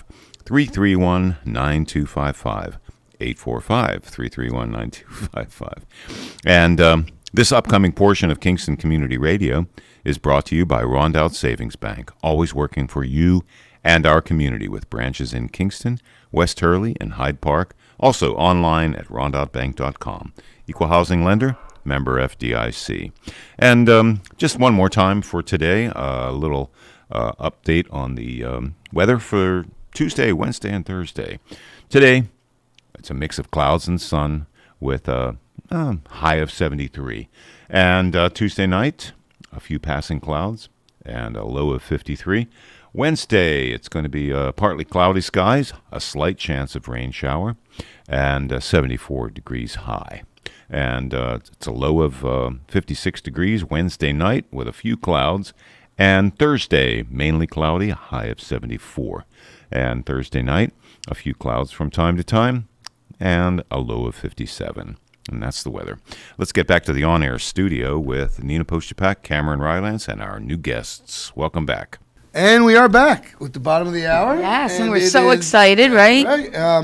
Sue Copenhaver, the director of the Office of the Aging, is here, and you brought a guest. I did. Every year we have open enrollment for Medicare, and starting on Friday, and our guest this morning is Bob Macy, who works in our office and coordinates our whole HICAP program. HICAP meaning health insurance and information and insurance counseling. I and can never get it assistance either. I like HICAP. There you go. It works for me. HICAP. That is an acronym. Medicare. So there you go. It's a Medicare help program, advice, help with re-enrollment and enrollment. Mm-hmm. So, seeing as you have this live forum with tens of thousands of listeners out there, So. how can we help them? How can you help them with their medical insurance? Well, the first thing they have to do is make an appointment. It's not. Just stay on the microphone. It's not. It's not walking in, making an appointment. And this year, like last year, we're seeing folks either in person or on the phone. And I was saying before that most of the folks want to come be in person these Yeah, they days. do. Mhm. Because I think it's easier for you too, right? If it's in person. much easier. Yep. Mhm. Yep. Because we could give them materials as we're speaking. And we can't do that if people are home. We could either send them, scan them and send them by email, but most folks in this cohort don't really use the computer or are not comfortable with the computer, so we have to mail this up.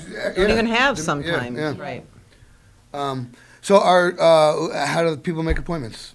They call our office, 340-3456, and they ask for the high-cap counselor. They want to make an appointment to either enroll or re-enroll in their Medicare. Of course, people enroll all year long. People turn 65 all year long. So Bob's busy and his folks are busy, less so during the year, but they... So you don't have to wait, so if I turn 65? No. When you want to re-enroll in a Medicare Advantage plan, or you want to kick out your Advantage plan and re-enroll in traditional Medicare, this is the time of year you have to do that. Oh, so if I turn 65 in April, I don't have to wait till open enrollment to get in? No. Oh, so I thought you had to wait? No, don't wait. Don't even wait until you're I'm not near it, 65. okay. I'm not near there, but I thought you had to wait until this open No, enrollment. this is a good opportunity to explain that. Right. The open enrollment is for folks that already have Medicare to make a change. They could change from original Medicare with a supplement. They could change from original Medicare with a supplement to a Medicare Advantage plan. They could change their Medicare Advantage plans. The most popular thing is changing, if necessary, their drug plan. Because what's a good Part D drug plan one year could be a terrible Part D drug plan for them the next year. Depending on what drugs you take, or prescriptions. Exactly, yes. Or Does that just change because that they much? changed the plans. Just because. So in other words, we have a couple of plans that we're getting a lot of calls because they've raised their premium from $15, for instance, one of them, to $51. Wow, that's a big that's a change. lot. Yeah. And if That's you're not quite a taking bit. many medications, it doesn't make sense for you to stay on that expensive plan. Sure. So that's why it's very, and how one picks a drug plan is different than any other component of Medicare, because how you pick your plan is based on your medications. So you bring them, right? Or know what they are, at Bob least, suggests, or bring a list or Bring a whatever, list, so yeah. we know what they are. And we know if you're going to take them forever, that's important. You're going to, is this going to fluctuate? Is this a one-time thing? Because you don't have an antibiotic on your regular plan list unless you're, prescribed that forever, which is rare.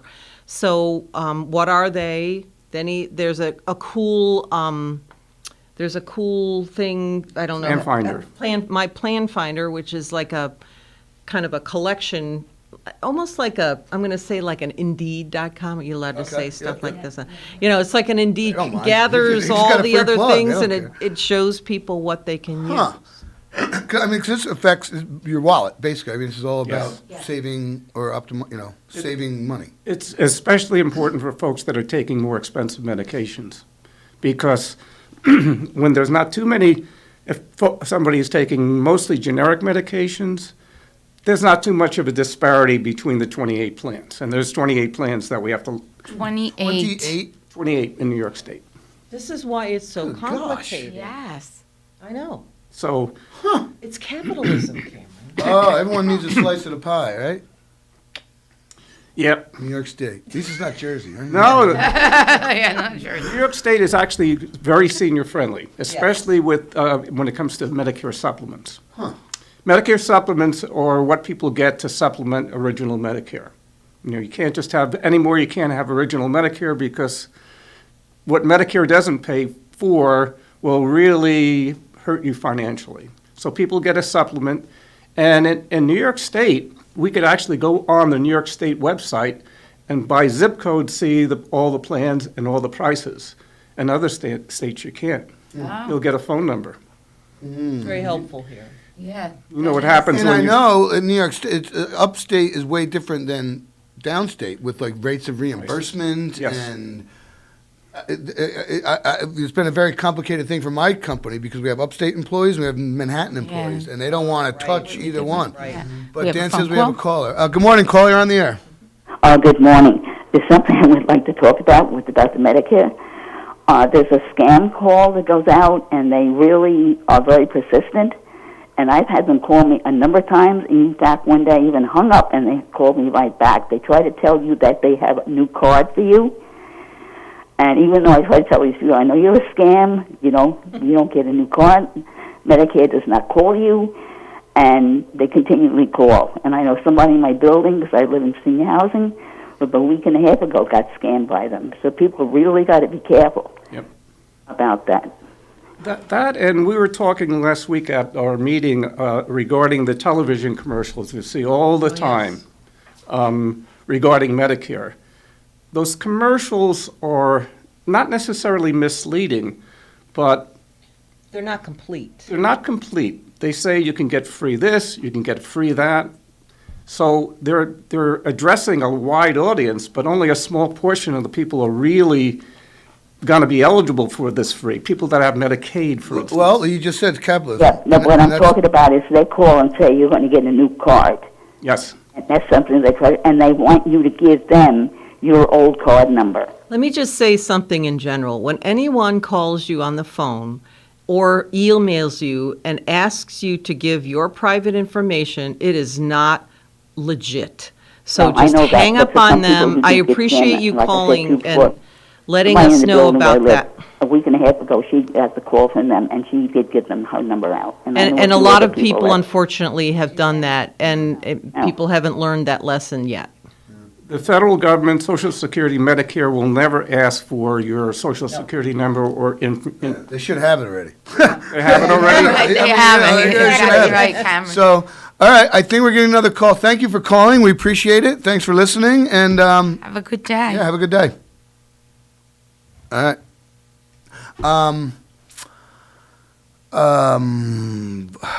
Back to you guys. Yes.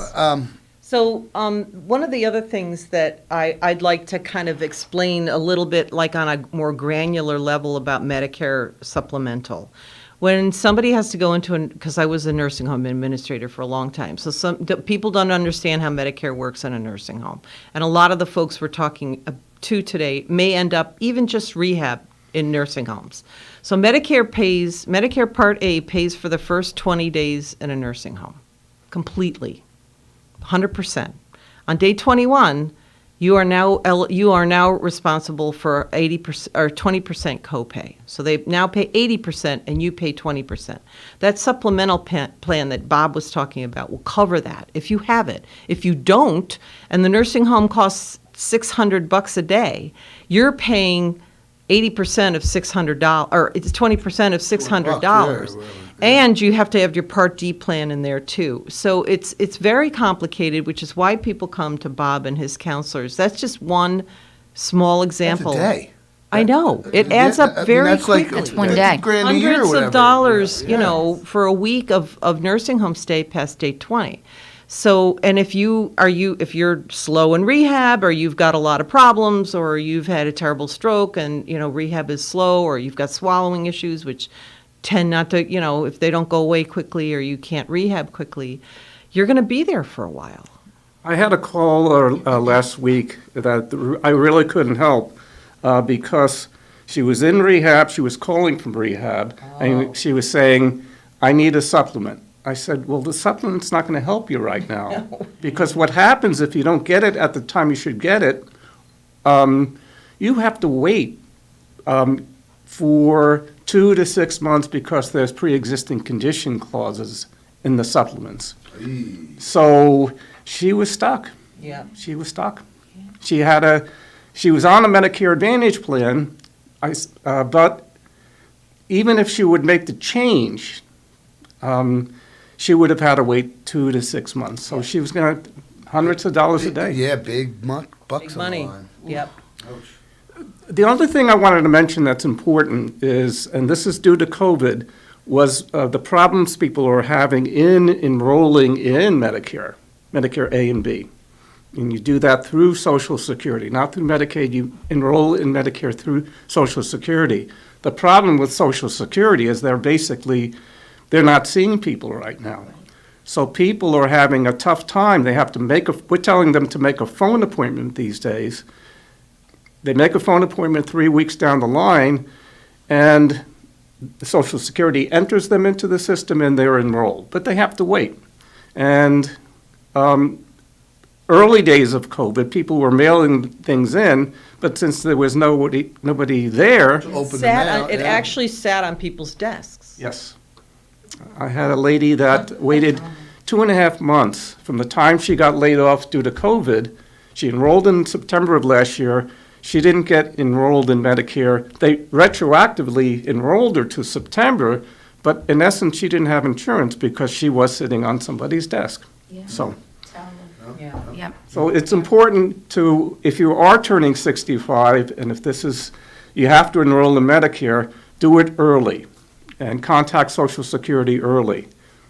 Bob suggests, I've heard you suggest that people start looking at that about 3 or 4 months before your 65th birthday, too, so you have enough time. I mean, just this example alone would, is a problem, and people call our office all the time. Where's your office? Didn't you usually have a Social Security office? No, we used to, but it's gone, and now it's in Hudson. Poughkeepsie takes phone calls, and I think Hudson and Newburgh might see people in person, but it's really sort of a bad stretch of Very difficult right now. difficult for people 65 and over to do this in person. So try to do yourself a favor and do it ahead of time. Don't procrastinate.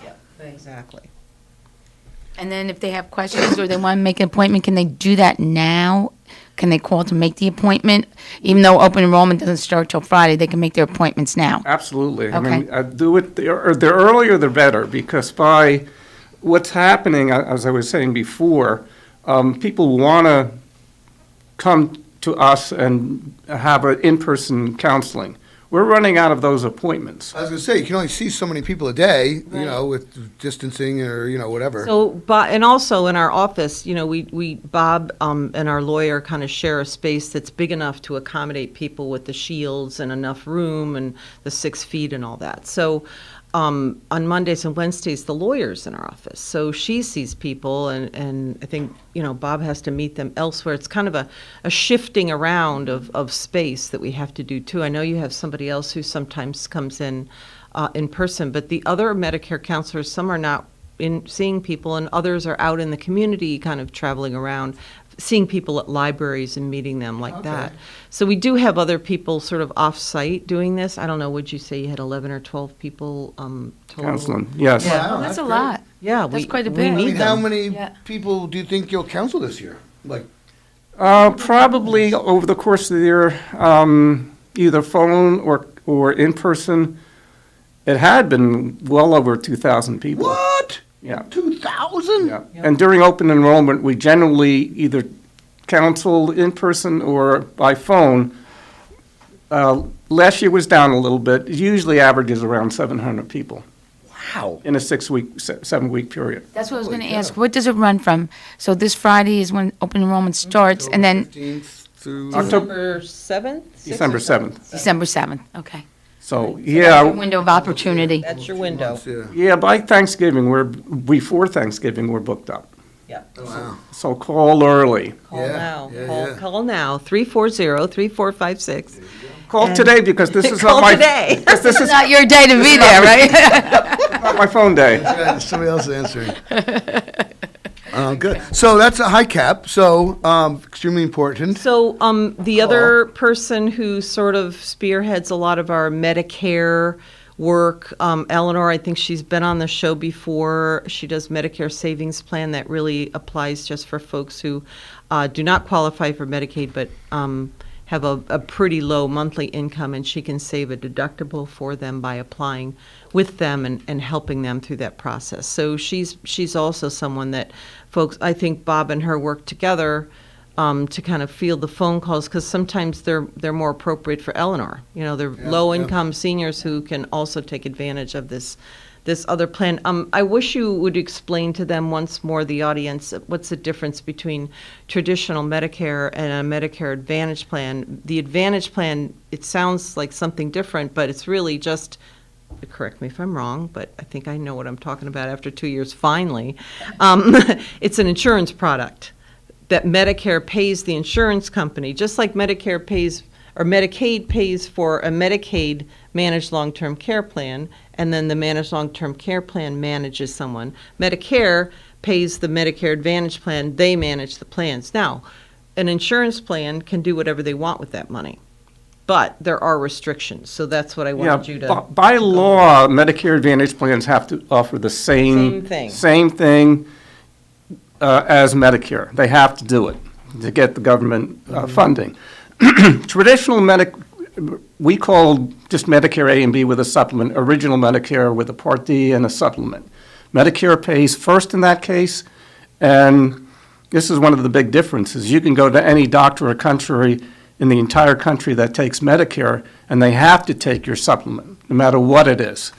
Medicare, Medicare Advantage plans, on the other hand, are, as Sue was saying, it's your way of getting Medicare. It's a different way of getting Medicare. So instead of Medicare being the administrator of your health insurance and your health insurance plan program, United Healthcare or MVP or Aetna. All of those places. Because that's what you see advertised. Correct. They all have plans. They all have insurance plans. It's just for-profit insurance companies. That's right. Which is repugnant. And that's another whole conversation. Oh God, that's a. and here's the thing: basically, Medicare Advantage plans are the same kind of insurance you have when you're working. They're managed care plans. They're HMOs. They're PPOs, and so they're networks. They're networks, and the big difference that we try to get through to people when they turn 65 is that Medicare Advantage plans are great for you when you're younger, 65, younger cohort, and you're healthier. Healthy, yeah. So these plans offer really low premiums, but the co-pays, if things happen, serious things happen, will get you down the line big time. So they're not as financially prudent for you as you get older. You're more vulnerable to. Yeah. So that's not the case with supplements. Which is the importance of counseling. Exactly. So we have another caller. Good morning, caller. You're on the air. Yeah, I have Medicare Advantage, United Healthcare. I went into Tops the other day for a flu shot, and after waiting about 20 minutes or so, they came back and told me that my plan doesn't cover it. Medicare Advantage is my primary, and I couldn't understand why they wouldn't cover it. Is there a reason? Sounds outlandish. Yeah, I mean it's. Yeah, I mean that's kind of an odd thing.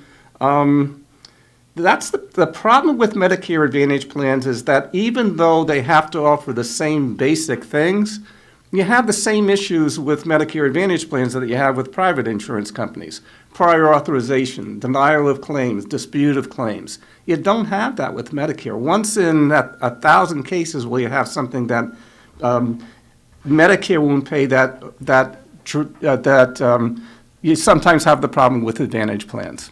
So, they have, you're dealing with an insurance company that is there to make money.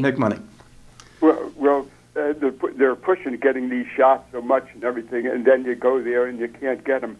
But another question I have is, I was told to get out of the Medicare Advantage plan, so I asked, what kind of a plan do I get? And so the person that explained this to me was quite knowledgeable, and she said, call them and ask for an F plan. And I said, I never even heard of that. I don't even know if they got something like that. She says, yes, they do. And she said the company is paying for this Medicare Advantage, so they're trying to get to pay the least amount of money that they can. But this other plan will cover all of your, a lot more than what you're getting right now. So is there such a plan as that, or? Yes, they're the Medicare supplements that we've been talking about, and Medicare supplements are designed to pay all or most of what original Medicare A and B don't cover. That's not the case with Medicare Advantage plans. Again, Medicare Advantage plans are good if you're younger, if you're healthier.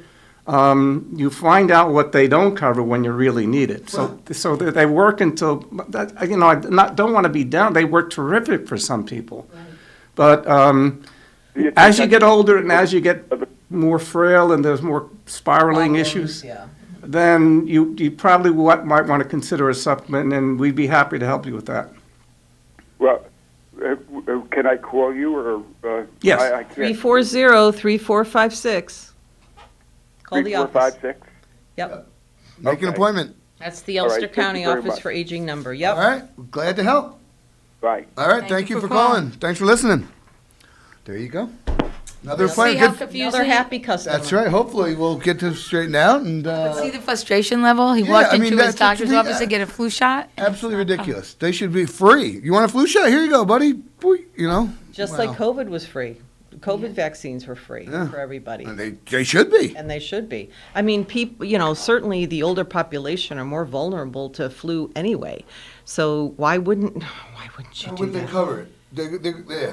It's Well, cheaper to pay for a flu shot than it there is are for the good things respiratory about the Advantage therapy. plans that Medicare doesn't do. Like, when you're old, what are the things that go off on you? Your eyes, your hearing, and your teeth. Those are things that Medicare does not cover. I don't understand it, but that's the way it is. Medicare Advantage plans will cover a lot of, the dentures, the hearing aids, eyeglasses, whatever, things that you need that kind of fall apart when you're older. But there's this other part of it that isn't so great, And they are capped, especially Yeah. at dental. They're capped at no more than $800, $900 a year. That's nothing. That's like a Exactly. half of a crown. And if That's you got exactly three bridges and two crowns, You're SOL. yeah, Am I allowed dental to work say is that on? redunculous, man. I mean, it's If I had good. another life, I could go to dental school. I swear. I honestly. mean, like, how could they not be like all millionaires? The amount they charge, it's crazy. Yeah, they probably are. Yeah. And when they created Medicare, I don't know why they carved that stuff out, dental and ADA vision. lobby. Because- the dental lobby was very powerful. Well, I don't know about that, but years of dealing with Medicare and healthcare, I think it's a very well-run program. You get paid on time. They know what they're doing. They catch mistakes. I mean, I have never had a problem with it.